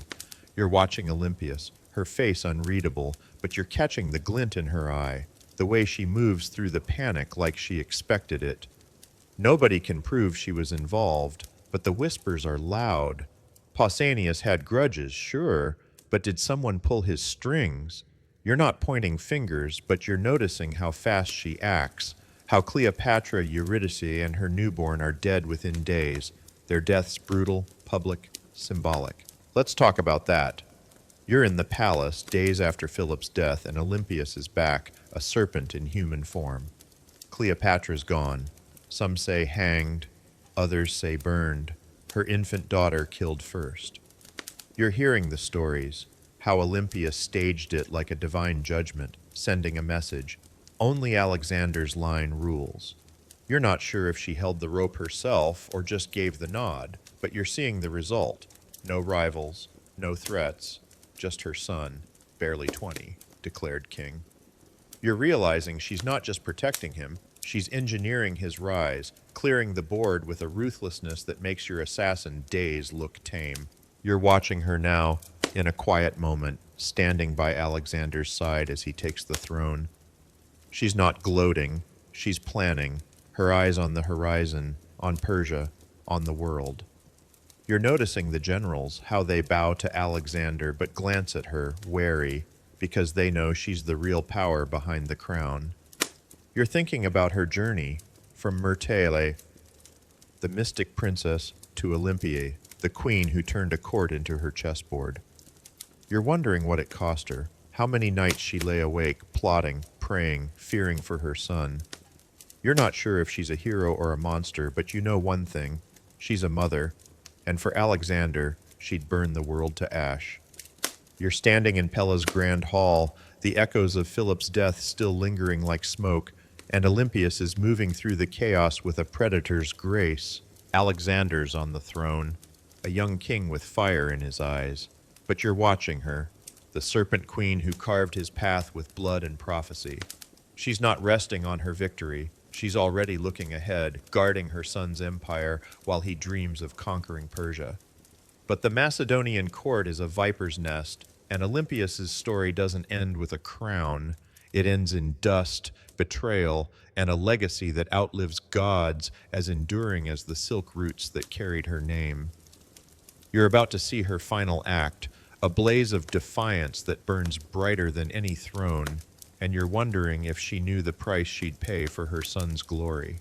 You're trailing her now, through marble corridors where whispers follow like shadows. Alexander's preparing to march east, his army gleaming under the Macedonian sun, but Olympias stays behind, not as a retired queen, but as a guardian of his destiny. She's the Queen Mother, a title that sounds soft but cuts like a blade. You're noticing her letters, sent to Alexander across deserts and mountains, not sweet maternal notes but sharp, laced with warnings about generals, rivals, even his own choices. She's not just advising, she's commanding, her voice a thread tying him to the gods she swears he came from. You're sensing her frustration, the way she paces when his replies are late, because she knows an empire's only as strong as its king, and she's not letting hers fall. Mainstream history confirms Olympias' role after Philip's death. From 336 BCE, when Alexander took the throne, she wielded influence in Macedon while he conquered Persia. Ancient sources like Diodorus Siculus describe her as a fierce protector of Alexander's legacy, clashing with regents like Antipater, Philip's old general left to govern Greece. She used her epirote ties, her religious authority, and a knack for stirring trouble to keep power in her hands. You're seeing her now, a woman who doesn't sit quietly, weaving a web of allies and fear to hold Macedon together for her son. Here's a quirky tidbit. Olympias sent Alexander sacred relics during his campaigns, like talismans to ward off Persian curses. Picture her wrapping a snake-shaped amulet in cloth, whispering prayers before handing it to a courier, as if her rituals could shield him from 1,000 miles away. It's like a mom mailing a lucky charm to a soldier overseas, only with divine stakes and a lot more snakes. You're wondering if Alexander rolled his eyes or clutched those relics tight, but either way, they kept her in his orbit, a mystic anchor in a world of steel and sand. Historians still argue whether Olympias' influence over Alexander was as strong as she believed, or if he outgrew her, drawn to Persian customs and new advisors. Some say she shaped his divine image, pushing the Zeus Sun myth to godlike heights. Others think he used her as a tool, humoring her to keep Macedon loyal. Either way, you're watching her now, a queen mother who doesn't fade, her eyes on every move in the palace because she knows power's a flame that needs constant tending. Let's paint the scene. You're in Macedon, 330 BCE, the palace quieter with Alexander gone but no less tense. Olympias is clashing with Antipater, the regent, a grizzled soldier who resents her meddling. You're at a council meeting, her voice cutting through the general's grumbles, demanding loyalty to Alexander's bloodline. She's not shouting. She doesn't need to. Her presence, her snake-embroidered robes, her reputation make men shift uncomfortably. You're noticing her letters to Alexander, sharper now, painting Antipater as a traitor, urging her son to act. She's not just governing, she's undermining, spreading rumors that turn allies into enemies, because she knows a divided court is easier to control. You're sensing her isolation too. She's powerful but alone, her Epirote allies far, her priestesses loyal but few. You're trailing her to a shrine, where she performs rituals under moonlight, snakes coiling at her feet, her chants rising like smoke. It's not just devotion, it's defiance, a reminder to the court that she's untouchable, a woman who speaks to gods. You're hearing whispers, nobles calling her a witch, generals plotting to curb her power, but she doesn't flinch. You're starting to see the steel in her, the kind that doesn't bend even when the world's against her. Then comes the blow. You're in Macedon, 323 BCE, when news hits like a thunderbolt. Alexander's dead in Babylon, felled by fever or poison, his empire stretching from Greece to India, but no heir to hold it. You're with Olympias in her chambers, her face still as stone, but her hands tremble, clutching a relic he sent years ago. You're feeling her grief, not just for a son, but for a world she built, now cracking like glass. You're noticing her resolve, the way she straightens, because she's not done fighting. Alexander's gone, but his blood lives in his son, Alexander IV, a baby born to Roxana, his Bactrian wife. You're seeing Olympias's eyes narrow, because that child's her last stake in the game, and she'll die before she lets it slip away. Let's zoom in. You're with Olympias as she allies with Roxana, the young widow vulnerable in a court of wolves. You're watching her rally Epirote allies, send letters to generals, demand loyalty to the infant king. She's not just a grandmother, she's a warlord. Her voice a blade cutting through the chaos of Alexander's successors, generals carving up the empire like a feast. You're sensing her desperation because Antipater's still in power and his son Cassander's rising, a cold-eyed schemer who hates her. You're hearing the war drums, the civil war looming, and you're wondering if she knows she's walking into a trap. You're in 317 BCE now, Olympias making her boldest move. She's back in Macedon, not as a grieving mother, but as a queen with an army, backed by Polyperchon, a general clinging to Alexander's legacy. You're marching with her, towns opening their gates, soldiers defecting, her name a spark that lights fires across Greece. You're watching her hunt Cassander's loyalists, her vengeance swift and brutal.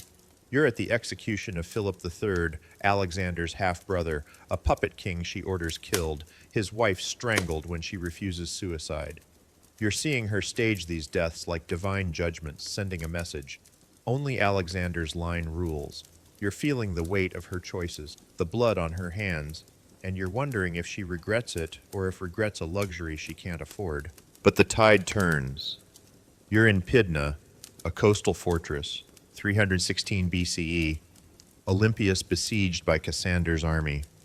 You're inside the walls, food dwindling, disease creeping, allies vanishing like smoke. She's unyielding, her presence a fire that keeps the garrison fighting, but you're seeing the cracks, her eyes hollow, her voice softer but still sharp. You're hearing Cassander's offer, surrender, and she'll live.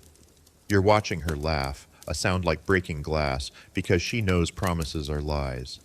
You're with her as the fortress falls, her garrison broken, her followers gone.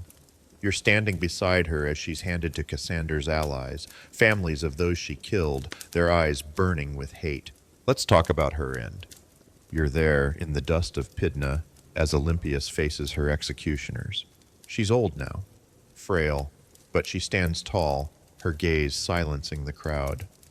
You're feeling the weight of her myth, the way even her enemies hesitate, afraid to strike a woman who birthed a god. But Cassander's cunning. He sends foreigners, men with no memory of her power, and they cut her down. No ceremony, no dignity, just silence. You're watching her fall, her blood soaking the earth, and you're realizing her death marks the end of Alexander's line, the empire she fought for crumbling like ash. You're stepping back now, the fortress fading, Olympias's shadow lingering. You're thinking about her legacy, not as a tragic mother, but as a titan who shaped history. Without her, there's no Alexander the Great, no myth of a divine king, no empire stretching to India.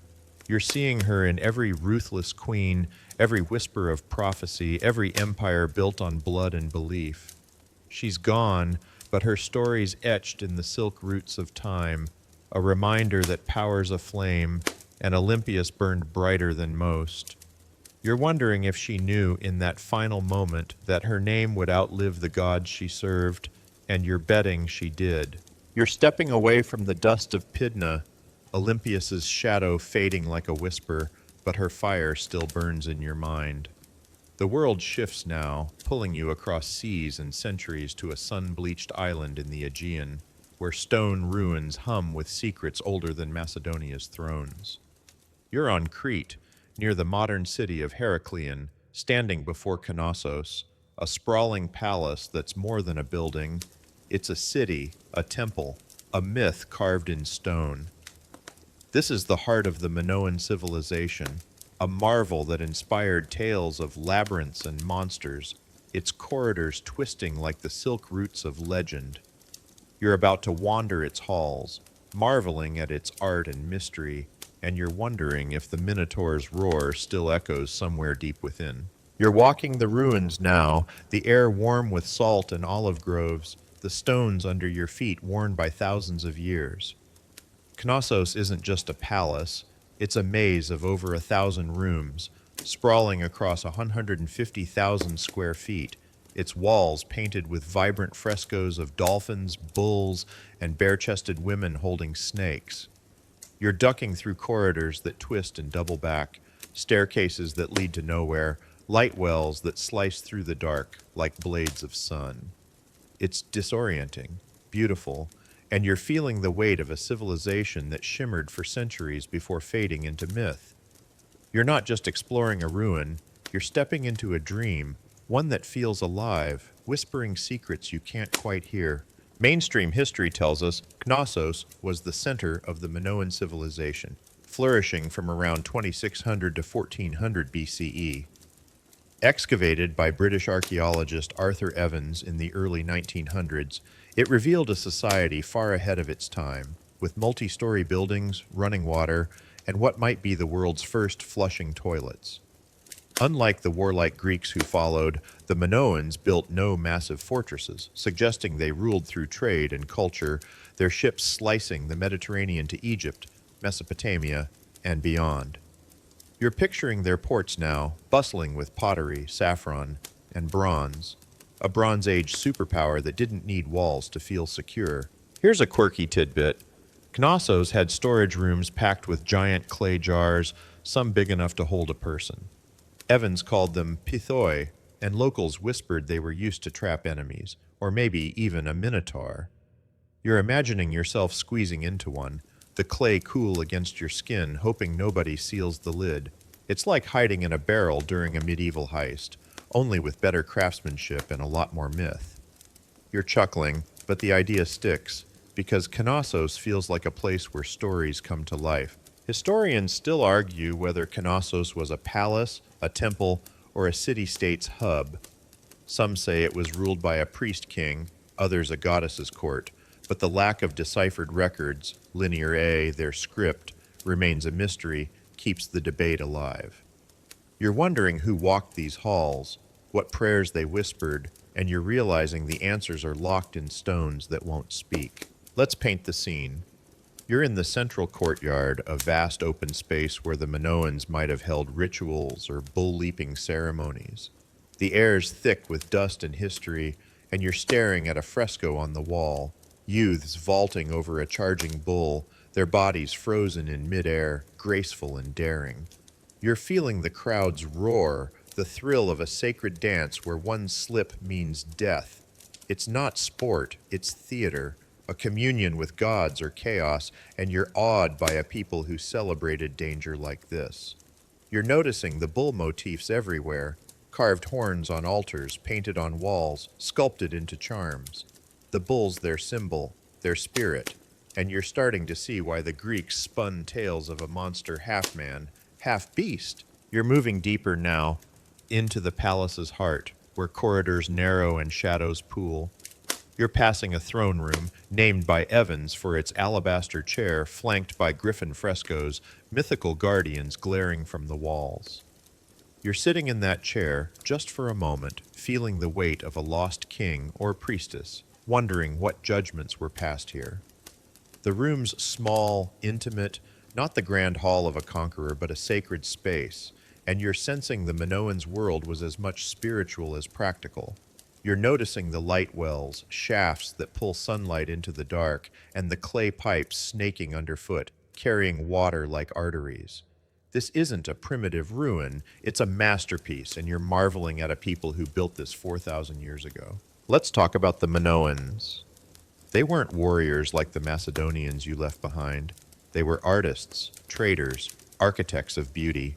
You're picturing their ships, sleek and silent, carrying saffron to Egypt, bronze to Spain, their wealth built on relationships, not swords. Their art's alive. Dolphins leaping over bathtubs, lilies blooming on plaster, women in flounced skirts dancing with snakes.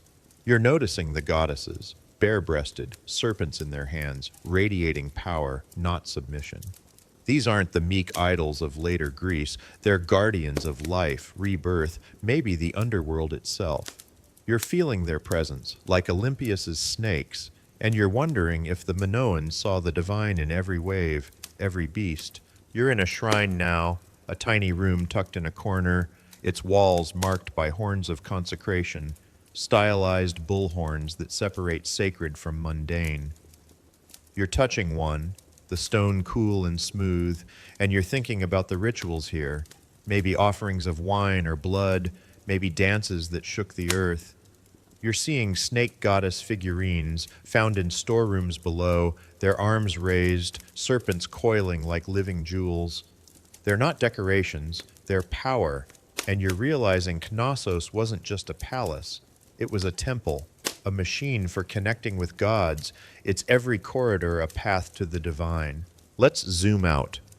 Knossos sits in a fertile valley, no walls to guard it, a sign of confidence or hubris.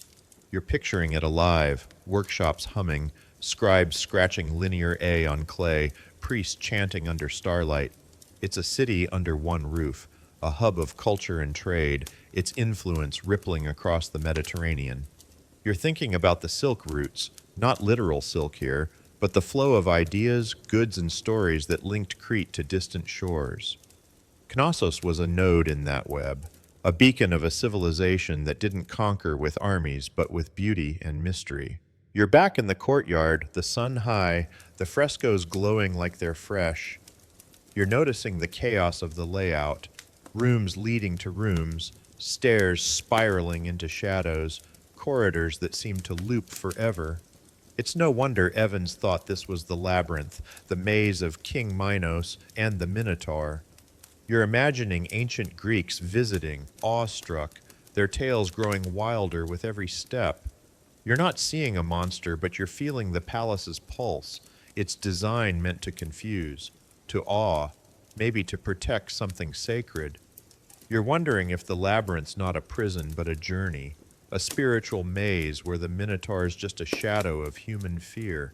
You're stepping through a storage room now, those giant pithoi looming like silent giants.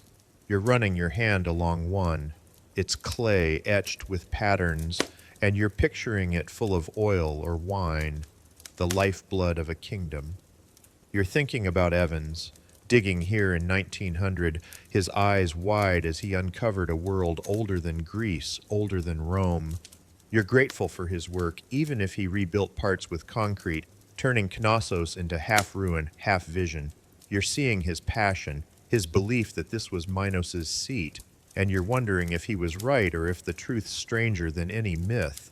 You're leaving the shrine, the courtyard, the throne room, but Knossos stays with you, its corridors twisting in your mind.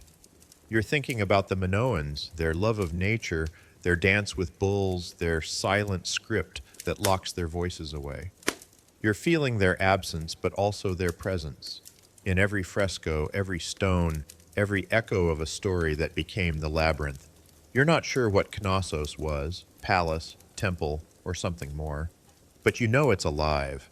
A riddle that doesn't need solving, just feeling, like a song you can't forget. You're still wandering Knossos, the Minoan palace's twisting corridors lingering in your mind like a half-remembered dream, its frescoes of leaping bulls and snake goddesses vivid against the sun-warmed stone. You're stepping deeper into its mystery now, not just as a ruin, but as the spark for one of history's wildest tales. The Labyrinth and the Minotaur, a story that's haunted imaginations for millennia. This isn't about dusty artifacts or architectural marvels anymore. It's about how a place like Knossos birthed a myth that's as tangled as the silk roots of ancient trade, weaving together Minoan culture, Greek fears, and the human psyche. You're about to unravel the threads of this legend, wondering if the Minotaur was a monster, a metaphor, or something even stranger, and you're feeling the palace's pulse, whispering that the truth's never as simple as it seems. You're standing in the central courtyard again, the air heavy with dust and history, the bull-leaping fresco glowing under the Cretan sun. You're picturing the Minoans here, their voices rising in chants, their bodies moving in a sacred dance with a charging bull, not fighting it but soaring over it, a ritual that's half sport, half prayer. You're feeling the crowd's thrill, the danger crackling like lightning, and you're starting to see why bulls were sacred to these people. They're everywhere, painted on walls, carved into altars, sculpted into charms, and you're wondering if this obsession with bulls, this palace's maze-like design, planted the seed for the Minotaur myth, a tale that's less about a literal beast and more about the Minoans' strange, awe-inspiring world. Mainstream history backs this up. The Minotaur myth, recorded by later Greeks like Ovid and Apollodorus, tells of King Minos, ruler of Crete, who kept a half-man, half-bull monster in a labyrinth built by Daedalus. Every year, Athens sent 7 boys and 7 girls as tribute, fed to the beast until Theseus, an Athenian hero, killed it with help from Minos' daughter Ariadne and her thread. Scholars tie this to Knossos, excavated in the early 1900s by Arthur Evans, whose disorienting layout and bull imagery screamed labyrinth to ancient visitors. The Minoans, flourishing from 2600 to 1400 BCE, were a seafaring power whose rituals and art left a deep mark on Greek storytelling, turning Crete into a land of wealth, mystery, and fear. Here's a quirky tidbit. Some Minoan bull-leaping frescoes show women vaulting alongside men, their skirts flouncing mid-air, suggesting this wasn't just a man's game, but a sacred act for all. You're picturing a Minoan girl, fearless, soaring over a bull's horns while the crowd roars, her grace defying death. It's like a Bronze Age X Games, only with divine stakes and no safety nets. You're wondering if Ariadne, the myth's clever princess, was inspired by these women. Her thread a symbol of navigating not just a maze, but a culture that dazzled and terrified outsiders. Historians still argue whether the Minotaur myth reflects historical events or pure imagination. Some say it's a memory of Minoan dominance over Athens, when weaker Greek states paid tribute to Crete's naval power. Others think it's psychological, the labyrinth symbolizing the mind, the Minotaur our hidden fears, and Theseus the hero facing the dark. You're leaning toward a mix, Knossos' real complexity fueling a story that grew wilder with every telling, and you're eager to trace its roots. Let's paint the scene. You're in a narrow corridor, the walls closing in, the air cool and heavy with the scent of ancient plaster. You're running your hand along a fresco, dolphins swimming in a sea of blue, and you're imagining a Greek visitor here, maybe 1000 BCE, long after the Minoans faded. He's awestruck, his sandals scuffing the stone, his eyes wide at the palace's twists and turns. To him, Knossos isn't just a building, it's another world. It's bull-worshipping people alien, their art vibrant but eerie. You're hearing his whispers, tales of a king who hid a monster, a maze no one could escape, and you're seeing how a place this strange could birth a legend that outlived its makers. You're thinking about the bulls now, their role in Minoan life. You're back in the courtyard picturing a bull-leaping ritual, the beast's hooves thundering, the leapers' bodies twisting in midair. It's not just athleticism, it's sacred, maybe an offering to gods or a triumph over chaos. You're noticing the horns of consecration, stylized bull horns on altars, rooftops, everywhere, and you're feeling their weight, like they're marking this place as holy ground. You're wondering if the Greeks, seeing this, spun the Minotaur as a dark twist on a ritual they didn't understand, turning a symbol of life into a monster of death. Let's zoom in. You're in a storeroom, the air thick with clay and shadows, giant pithoi jars looming like silent guards. You're touching one, its surface etched with spirals, and you're recalling Evan's theory that Knossos' maze-like layout inspired the labyrinth myth. You're picturing Minos, maybe a real king, maybe a title, ruling here, his power so great it scared Athens into tribute. You're imagining young Athenians arriving, not as food for a beast, but as hostages or laborers, their fear turning Knossos' corridors into a prison in their minds. You're seeing how a Greek poet could take that fear, mix it with bull worship, and weave a tale of a labyrinth so complex it trapped souls forever. You're moving to a shrine now, a small room with a low altar, its walls marked by double axes, labyrinths, the Minoans called them, maybe tied to a goddess or cosmic cycles. You're hearing scholars whisper that labyrinth might come from labrys, not a maze, but a house of the axe, a sacred space, not a trap. You're feeling the shift, the myth peeling back to reveal a culture that didn't hide monsters but celebrated mystery. You're picturing the Minoans' gods, not Zeus or Athena, but bare-breasted goddesses with snakes, their eyes fierce, their serpent symbols of rebirth. You're connecting them to Olympias's snakes, that mystic power you saw in Macedonia, and you're wondering if women like her drew strength from these ancient icons. Let's talk about the myth's layers. You're sitting on a stone bench, the palace quiet except for the wind, and you're thinking about Theseus, the hero who beat the Minotaur. You're seeing him as Athens' answer to Crete's power, a story of defiance against a stronger foe. You're picturing Ariadne, her thread a lifeline, maybe a nod to Minoan women who navigated this complex world with cunning. You're wondering if the labyrinth's not just Knossos' halls, but a metaphor for Crete's dominance, its trade networks, those silk routes of the Bronze Age, trapping weaker states in a web of wealth and fear. You're feeling the story's depth, how it holds history, politics, even the human soul, all in one tangled thread. You're back in the courtyard, the bull fresco staring down, its eyes dark and knowing. You're imagining the Greeks retelling this tale, each version wilder, the Minotaur growing horns, the labyrinth sprouting new turns. You're seeing how Knossos' real magic, its art, its rituals, its maze-like soul, became a monster in their minds, because what's scarier than a culture you can't understand? You're picturing the Minoans, their ships slicing the sea, their dancers defying bulls, their goddesses staring from shrines, and you're realizing they didn't need a Minotaur to be mythic. They were enough, and Knossos was their stage. You're stepping through a light well now, sunlight spilling like liquid gold, and you're thinking about Evans again, digging here, his heart racing as he uncovered a world that matched the myths.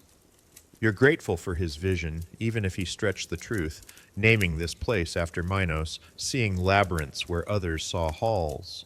You're wondering if the Minotaur was born from these walls, or from the awe they inspired, a story that's less about a beast and more about a civilization too dazzling to forget.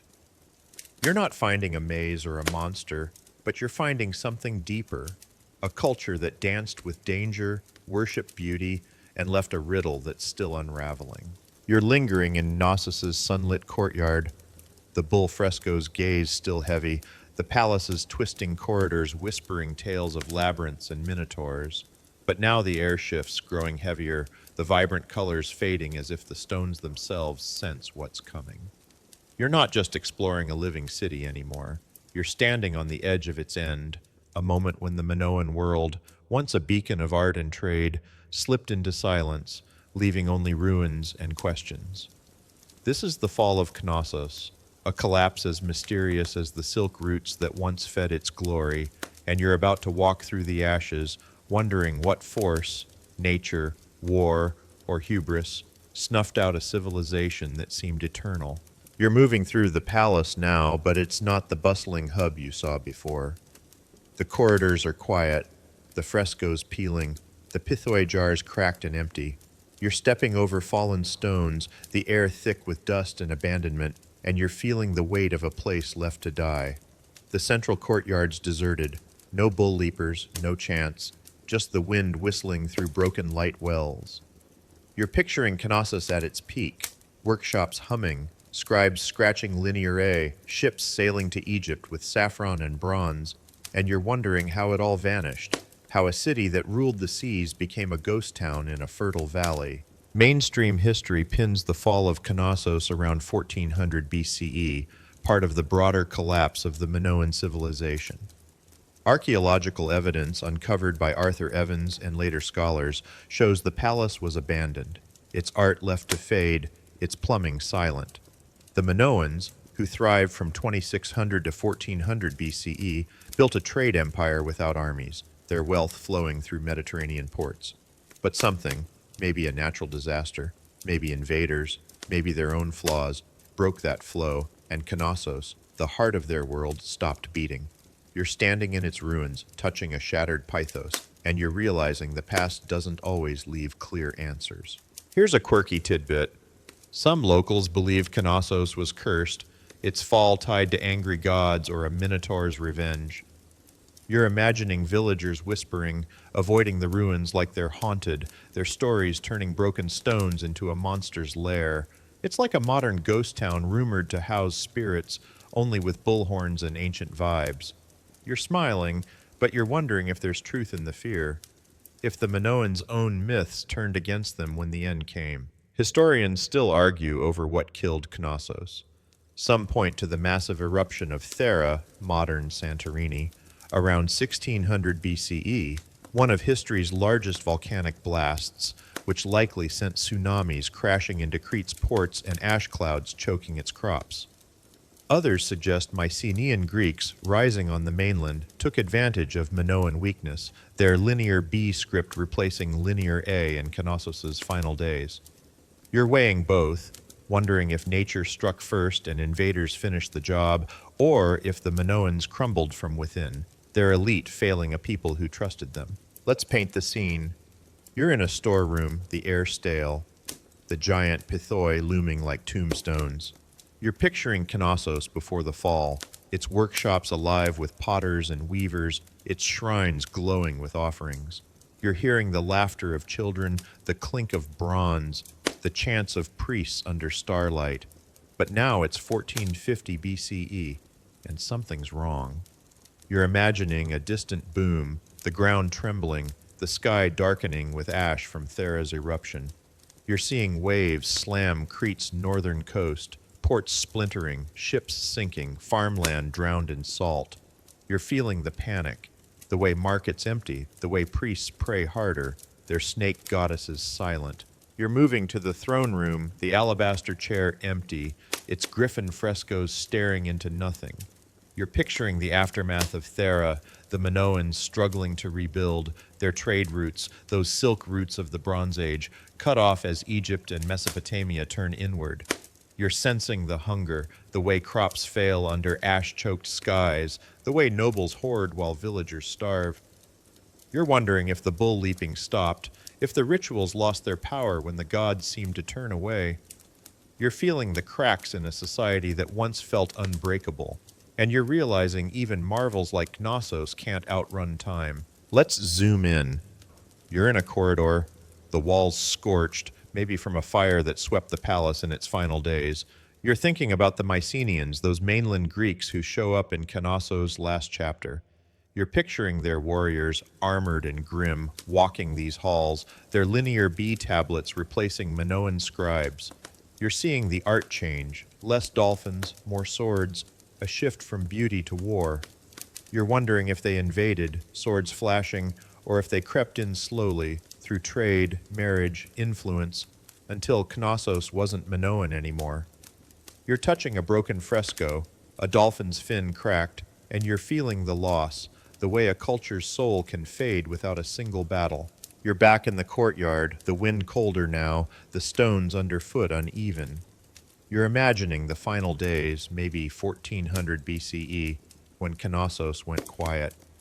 You're picturing the last priestess leaving her shrine, her snake goddess tucked under her arm, her eyes wet but proud. You're seeing families flee, their pithoi left behind, their homes reclaimed by ivy and dust. You're hearing the silence, no more chants, no more bull hooves, just the creak of a collapsing roof.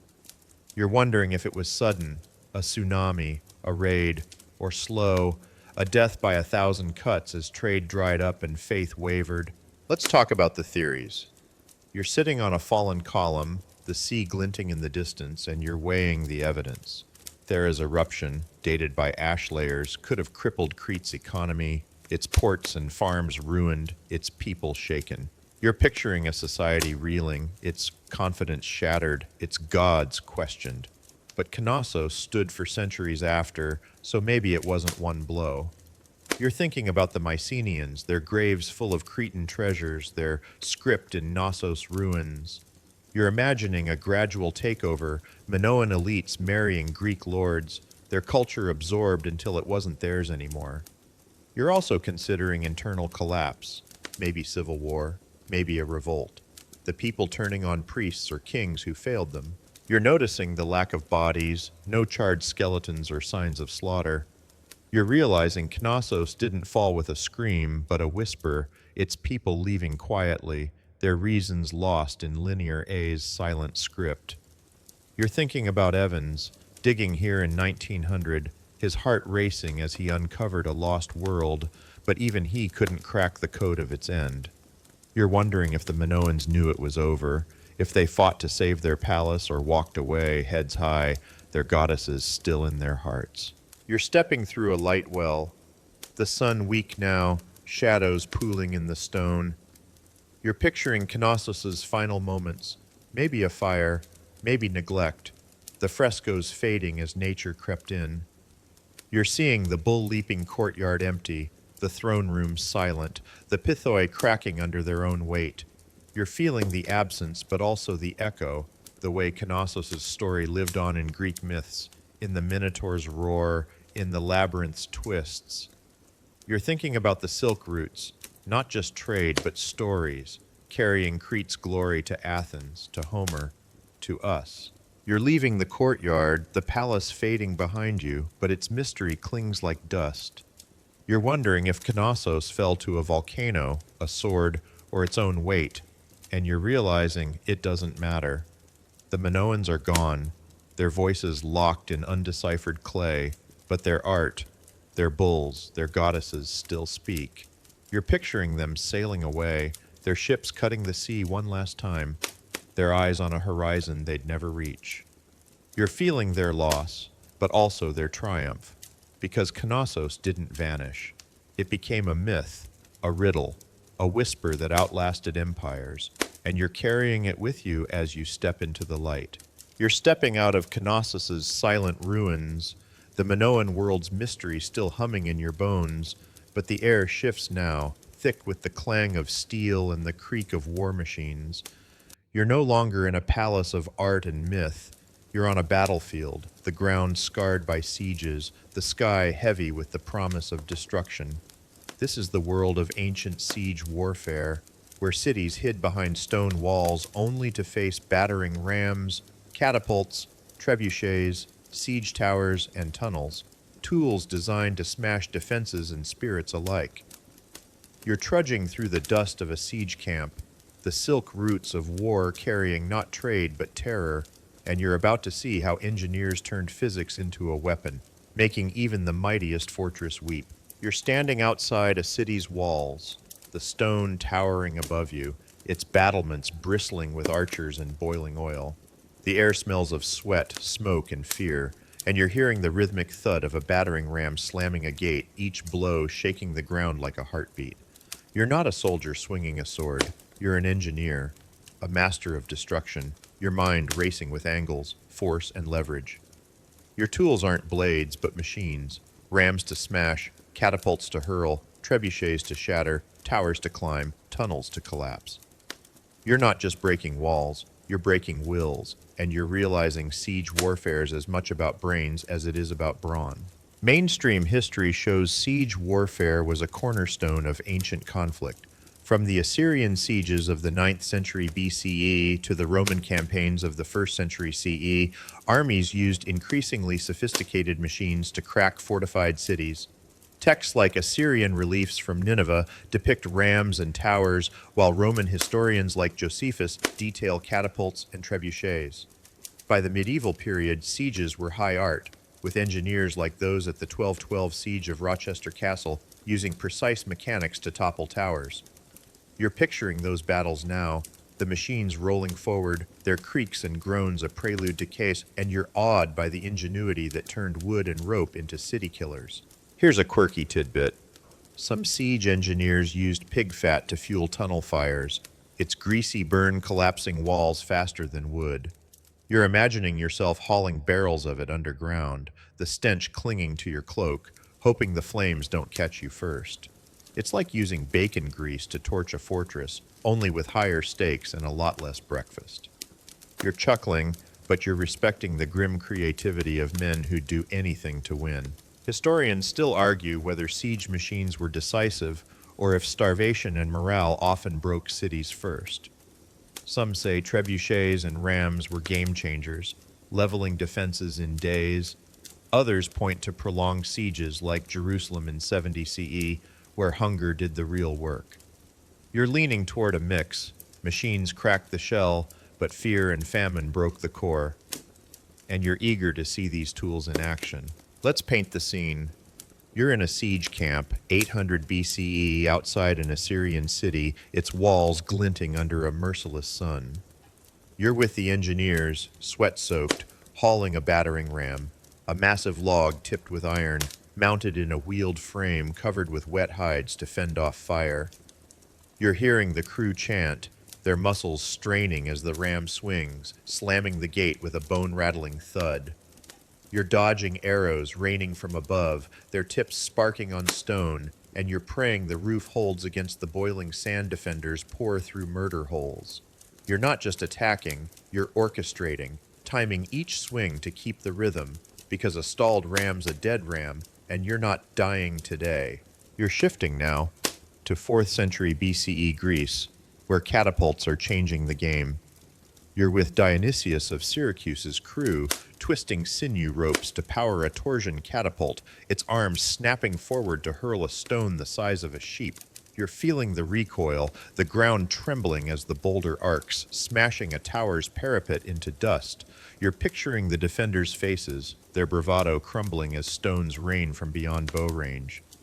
You're not just an engineer, you're a tactician, aiming for weak points, gates, corners, morale, and you're loving the precision, like a sniper lining up a shot.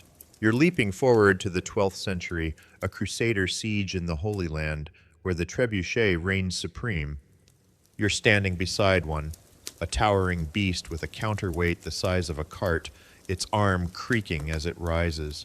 You're shouting orders, the crew winching the weight, loading a sling with a 300-pound stone.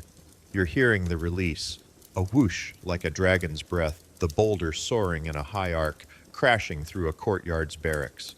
You're picturing defenders scrambling, their prayers drowned by the thud of impact, and you're realizing the trebuchet's not just a weapon, it's a statement, telling the city its walls mean nothing. You're climbing a siege tower now, 305 BCE, during Demetrius's siege of Rhodes.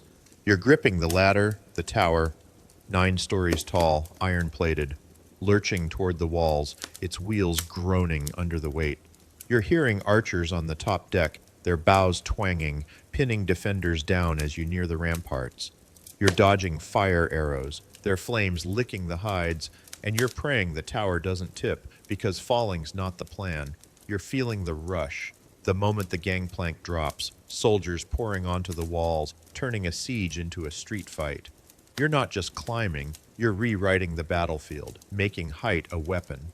You're underground now, 429 BCE, during the Spartan siege of Plataea, digging a tunnel beneath the city's walls. You're choking on dirt, your shovel scraping stone, torchlight flickering as you prop the shaft with timbers. You're hearing enemy picks above, defenders countermining, their tunnels snaking toward yours. You're picturing the clash, knives flashing in the dark, a claustrophobic brawl where shovels double as swords. You're piling pig fat at the tunnel's end, lighting it, the greasy flames eating the timbers until the wall above collapses, a roar of stone and dust. You're not just digging, you're unraveling a city from below, and you're feeling the terror and triumph of it. Let's zoom out. Siege warfare's an evolution. From Assyrian rams to Roman catapults to medieval trebuchets, each machine a leap in engineering.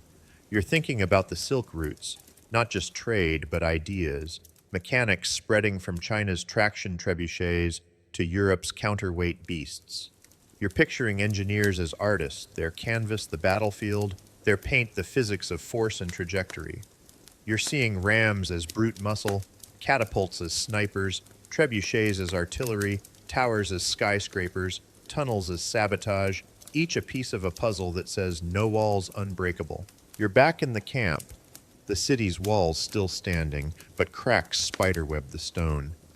You're hearing the rams thud, the catapults snap, the trebuchets whoosh, a symphony of destruction. You're noticing the defenders' eyes, their defiance fading as machines roll closer. You're realizing these tools aren't just wood and iron, they're fear, each creak a reminder that safety's a lie. You're thinking about Knossos, its unwalled confidence, and you're wondering if the Minoans could have survived a siege like this. You're doubting it, because even beauty bends under a trebuchet's arc. You're stepping through the camp, past sweating crews and smoking forges, the machines gleaming like gods of war. You're picturing the city's gates splintered by rams, its towers crumbling under stones, its walls breached by tunnels. You're feeling the engineers' pride, their minds as sharp as their tools, turning dreams of conquest into reality. You're not just watching a siege, you're seeing human ingenuity at its most brutal, a dance of creation and destruction that's as old as walls and as new as the next war. You're still in the siege camp, the city's walls looming like a stubborn giant, their stones scarred by the relentless thud of rams and the crash of trebuchet boulders. The air's thick with smoke, sweat, and the sharp tang of burning pitch, but you're not focused on the machines now. You're watching the defenders' faces, their eyes wide with dread as a siege tower creaks closer, its shadow swallowing their hope. This isn't just about smashing walls, it's about breaking minds, using fear as a blade sharper than any dagger. You're trudging through the chaos of ancient siege warfare, where the silk roots of terror carry not goods but panic, and you're about to see how commanders turned catapults and corpses into psychological weapons, making cities surrender before the first stone fell. You're standing by a trebuchet, its counterweight groaning as it rises, the crew loading a sling with a boulder wrapped in flaming rags. You're hearing the whoosh as it launches, the fire streaking across the sky like a comet, crashing into a courtyard with a roar that shakes the earth. You're picturing the defenders inside, their prayers drowned by screams, their courage crumbling as flames lick their homes. You're not just an engineer anymore, you're a puppet master, pulling strings of fear, because siege warfare is as much about the mind as it is about masonry. You're realizing every creak, every thud, every shadow is a message. You're not safe, and you never will be. Mainstream history confirms psychological warfare was central to sieges. Ancient texts, like Assyrian reliefs from the 8th century BCE and Roman accounts by Tacitus, describe armies parading machines to intimidate, launching severed heads to sow despair, or building camps in plain view to flaunt their power. By the medieval period, sieges like Constantinople in 1453 used cannons not just to breach walls but to terrify, their booms echoing like divine wrath. You're picturing those moments, the way a single trebuchet's arc could silence a city, and you're awed by commanders who knew fear was a weapon deadlier than steel. Here's a quirky tidbit. During the Mongol siege of Kaffa in 1346, attackers reportedly hurled plague-ridden corpses over the walls, an early stab at biological warfare. You're imagining the defenders' horror, bodies thudding into streets, disease spreading like wildfire, their morale collapsing faster than their gates. It's like a medieval horror flick, only with real stakes and no popcorn. You're shuddering, but you're respecting the grim genius of using death itself as a projectile, a tactic that may have sparked the Black Death's spread to Europe. Historians still argue whether psychological tactics were decisive or if physical destruction did the heavy lifting. Some say fear alone, severed heads, flaming missiles, ominous silence, could force surrender. Others insist starvation or breaches were the real closers, as at Masada in 73 CE. You're leaning toward a blend. Machines broke the body, but fear broke the soul, and you're eager to see how terror played out in the siege's dark theater. Let's paint the scene. You're in an Assyrian camp, 701 BCE, outside Jerusalem, the city's walls glowing under a desert moon. You're with the commanders, watching them drag a massive ram into view, its iron tip glinting, its wheels creaking like a funeral dirge. You're hearing the defenders' gasps, their archers hesitating as the ram's crew chants, their rhythm a taunt. You're noticing the Assyrian banners snapping in the wind, each one a reminder of cities already fallen. You're not fighting yet. You're performing, staging a show to crack the city's spirit before the first blow lands. You're shifting now to 305 BCE, the Siege of Rhodes, where Demetrius's 9-story siege tower, the Helepolis, rolls forward, its iron plates shrugging off arrows. You're climbing its ladders, feeling the sway, hearing defenders shout prayers as the tower's shadow darkens their walls.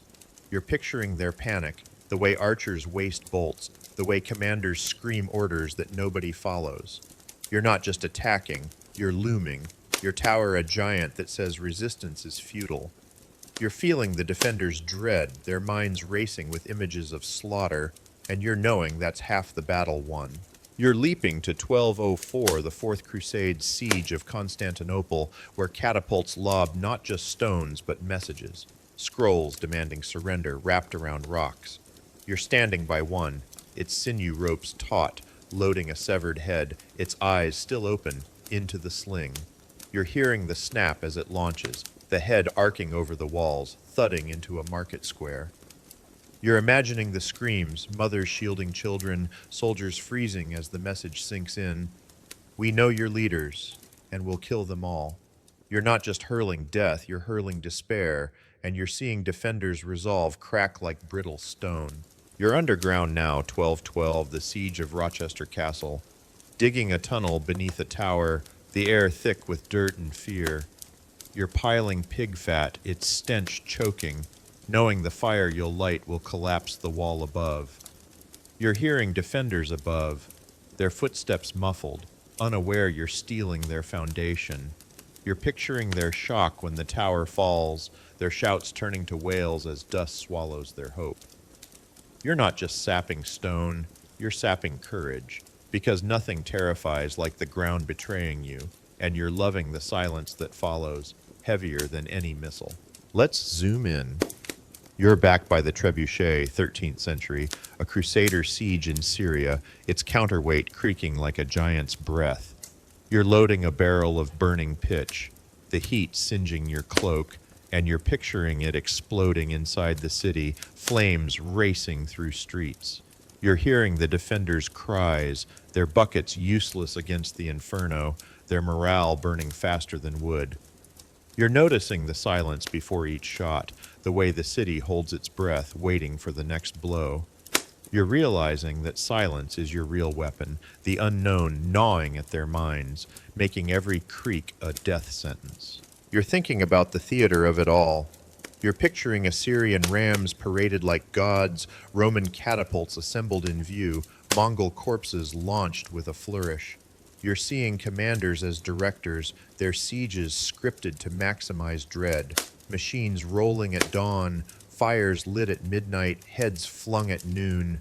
You're feeling the defenders' exhaustion, their nights sleepless, their days haunted by the creak of winches, the thud of rams, the whoosh of trebuchets. You're knowing that's the point, to wear them down, to make surrender feel like mercy, because a broken mind opens gates faster than a broken wall.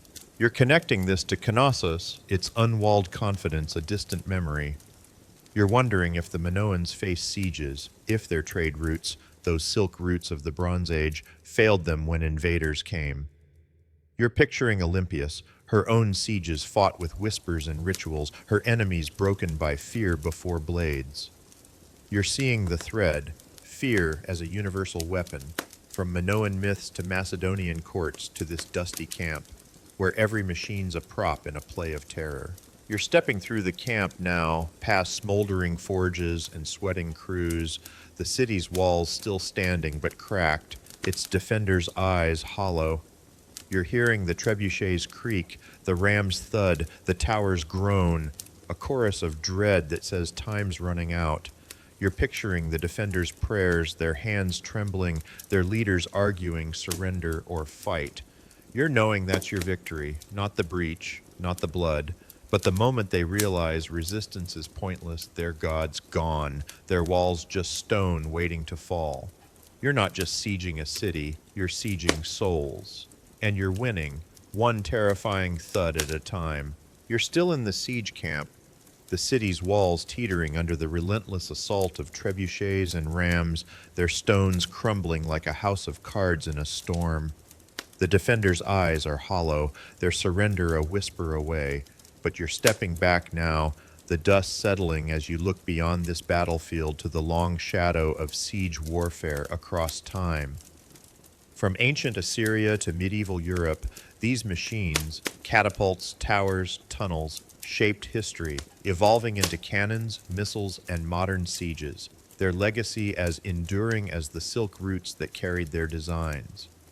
You're trudging through the echoes of assassins, Olympias, Minoans, and sieges, seeing how cunning and force forged empires, and you're wondering what it all means for a world still breaking walls, physical and digital, in the name of power.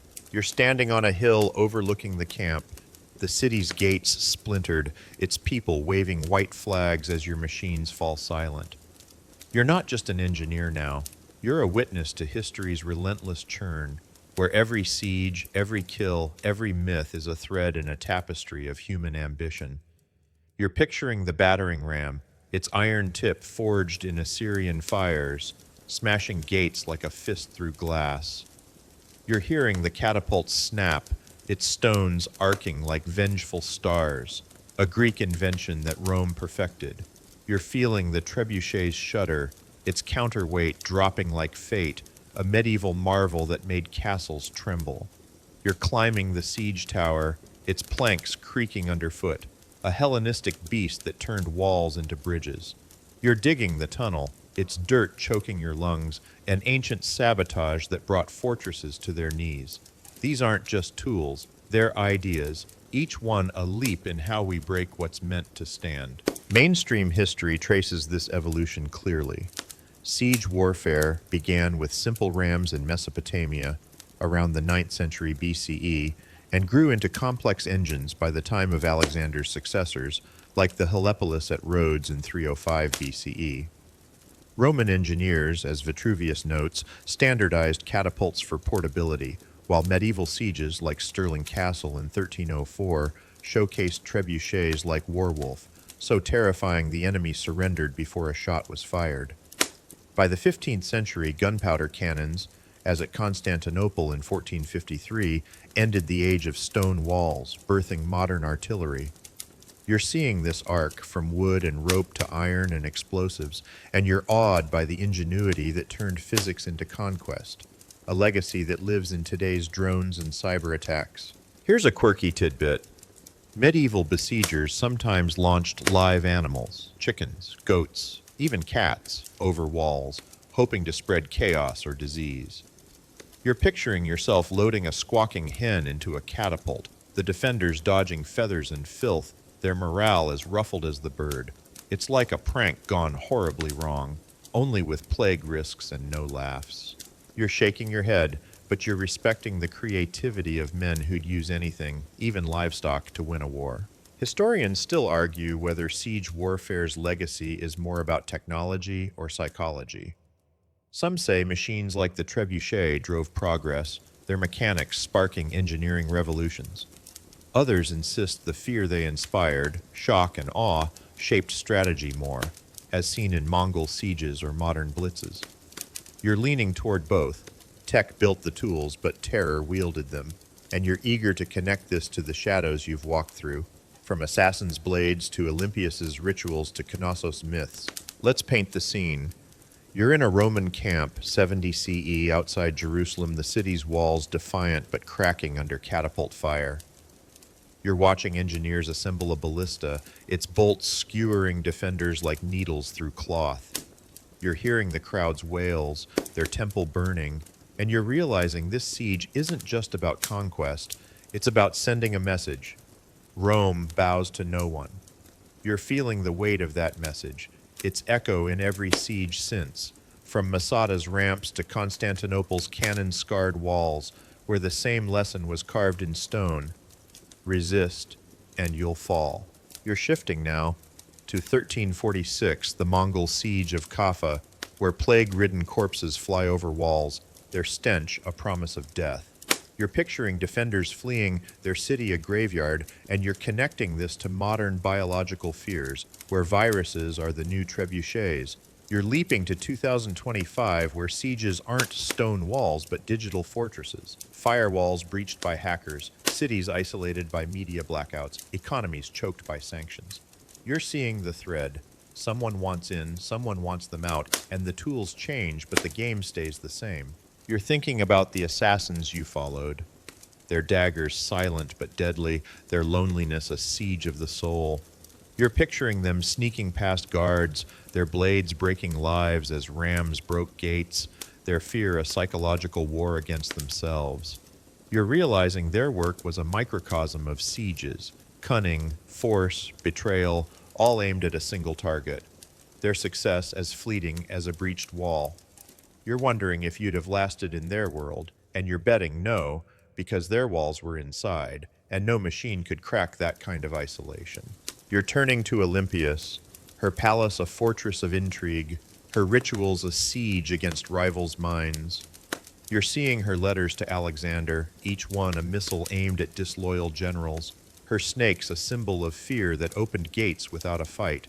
You're picturing her final stand at Pydna, her fortress falling not to rams but to betrayal, her defiance a last trebuchet shot against a world that wouldn't yield. You're feeling her legacy, a psychological war that outlasted her bloodline, her myth as enduring as a cannon's roar, and you're awed by a woman who sieged history itself. You're back at Knossos, its unwalled palace, a dream that couldn't withstand the siege of time. You're picturing its fall, Thera's tsunami, Mycenaean swords, or internal rot, and you're seeing it as a siege without machines, nature or ambition breaking what art couldn't save. You're imagining Minoan ships, their trade routes, those silk routes of the Bronze Age, cut off, their city starved like a besieged fortress. You're hearing the Minotaur's roar, maybe a metaphor for invaders or chaos, and you're realizing Knossos' myth was its defense, a labyrinth that kept its secrets even as its walls fell silent. You're connecting these stories now, standing on that hill, the siege camp fading into dusk.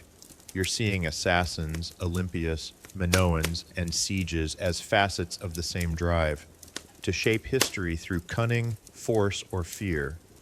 You're picturing the assassin's dagger, Olympias's snakes, Knossos' frescoes, the trebuchet's arc, each a tool to break something. Lives, thrones, myths, walls. You're realizing humanity's story is a siege, a constant push against barriers, from stone fortifications to digital ones, from personal fears to global empires. You're feeling the weight of that struggle, but also its spark, the ingenuity that builds rams and dreams alike. You're stepping down the hill, the city's surrender complete, its gates open, its people weary but alive. You're hearing the silence, no more creaks or thuds, just the wind carrying dust across the plain. You're thinking about the engineers, their machines now still, their minds already dreaming of the next siege. You're picturing the assassins, Olympius, the Minoans, their stories woven into this moment, their shadows cast by the same fire of ambition. You're wondering what walls we're sieging today, what machines, code, words, ideas, we're building to break them, and you're hoping we learn from these echoes because history's a relentless besieger and we're all inside its walls. The world's quiet now, the siege camp fading into soft twilight, the machines silent under a sky dusted with stars. You're sitting by a dying fire, its embers glowing like the last sparks of Knossos' frescoes, Olympias's defiance, or an assassin's fleeting hope. Let the dust settle, let the echoes of rams and snakes drift away, carried on a gentle breeze that smells of earth and time. You've walked through shadows tonight, seen walls fall and myths rise, felt the pulse of a history that's as close as your heartbeat. There's no need to run, no need to fight. Just breathe. Let the stories sink in, their weight a comfort, not a burden. You're safe here, wrapped in the hum of a fan, the night soft around you. Close your eyes, let the labyrinth fade, and drift into a dream where walls are only stories and you're the one who tells them. Good night, wanderer, until the next tale calls.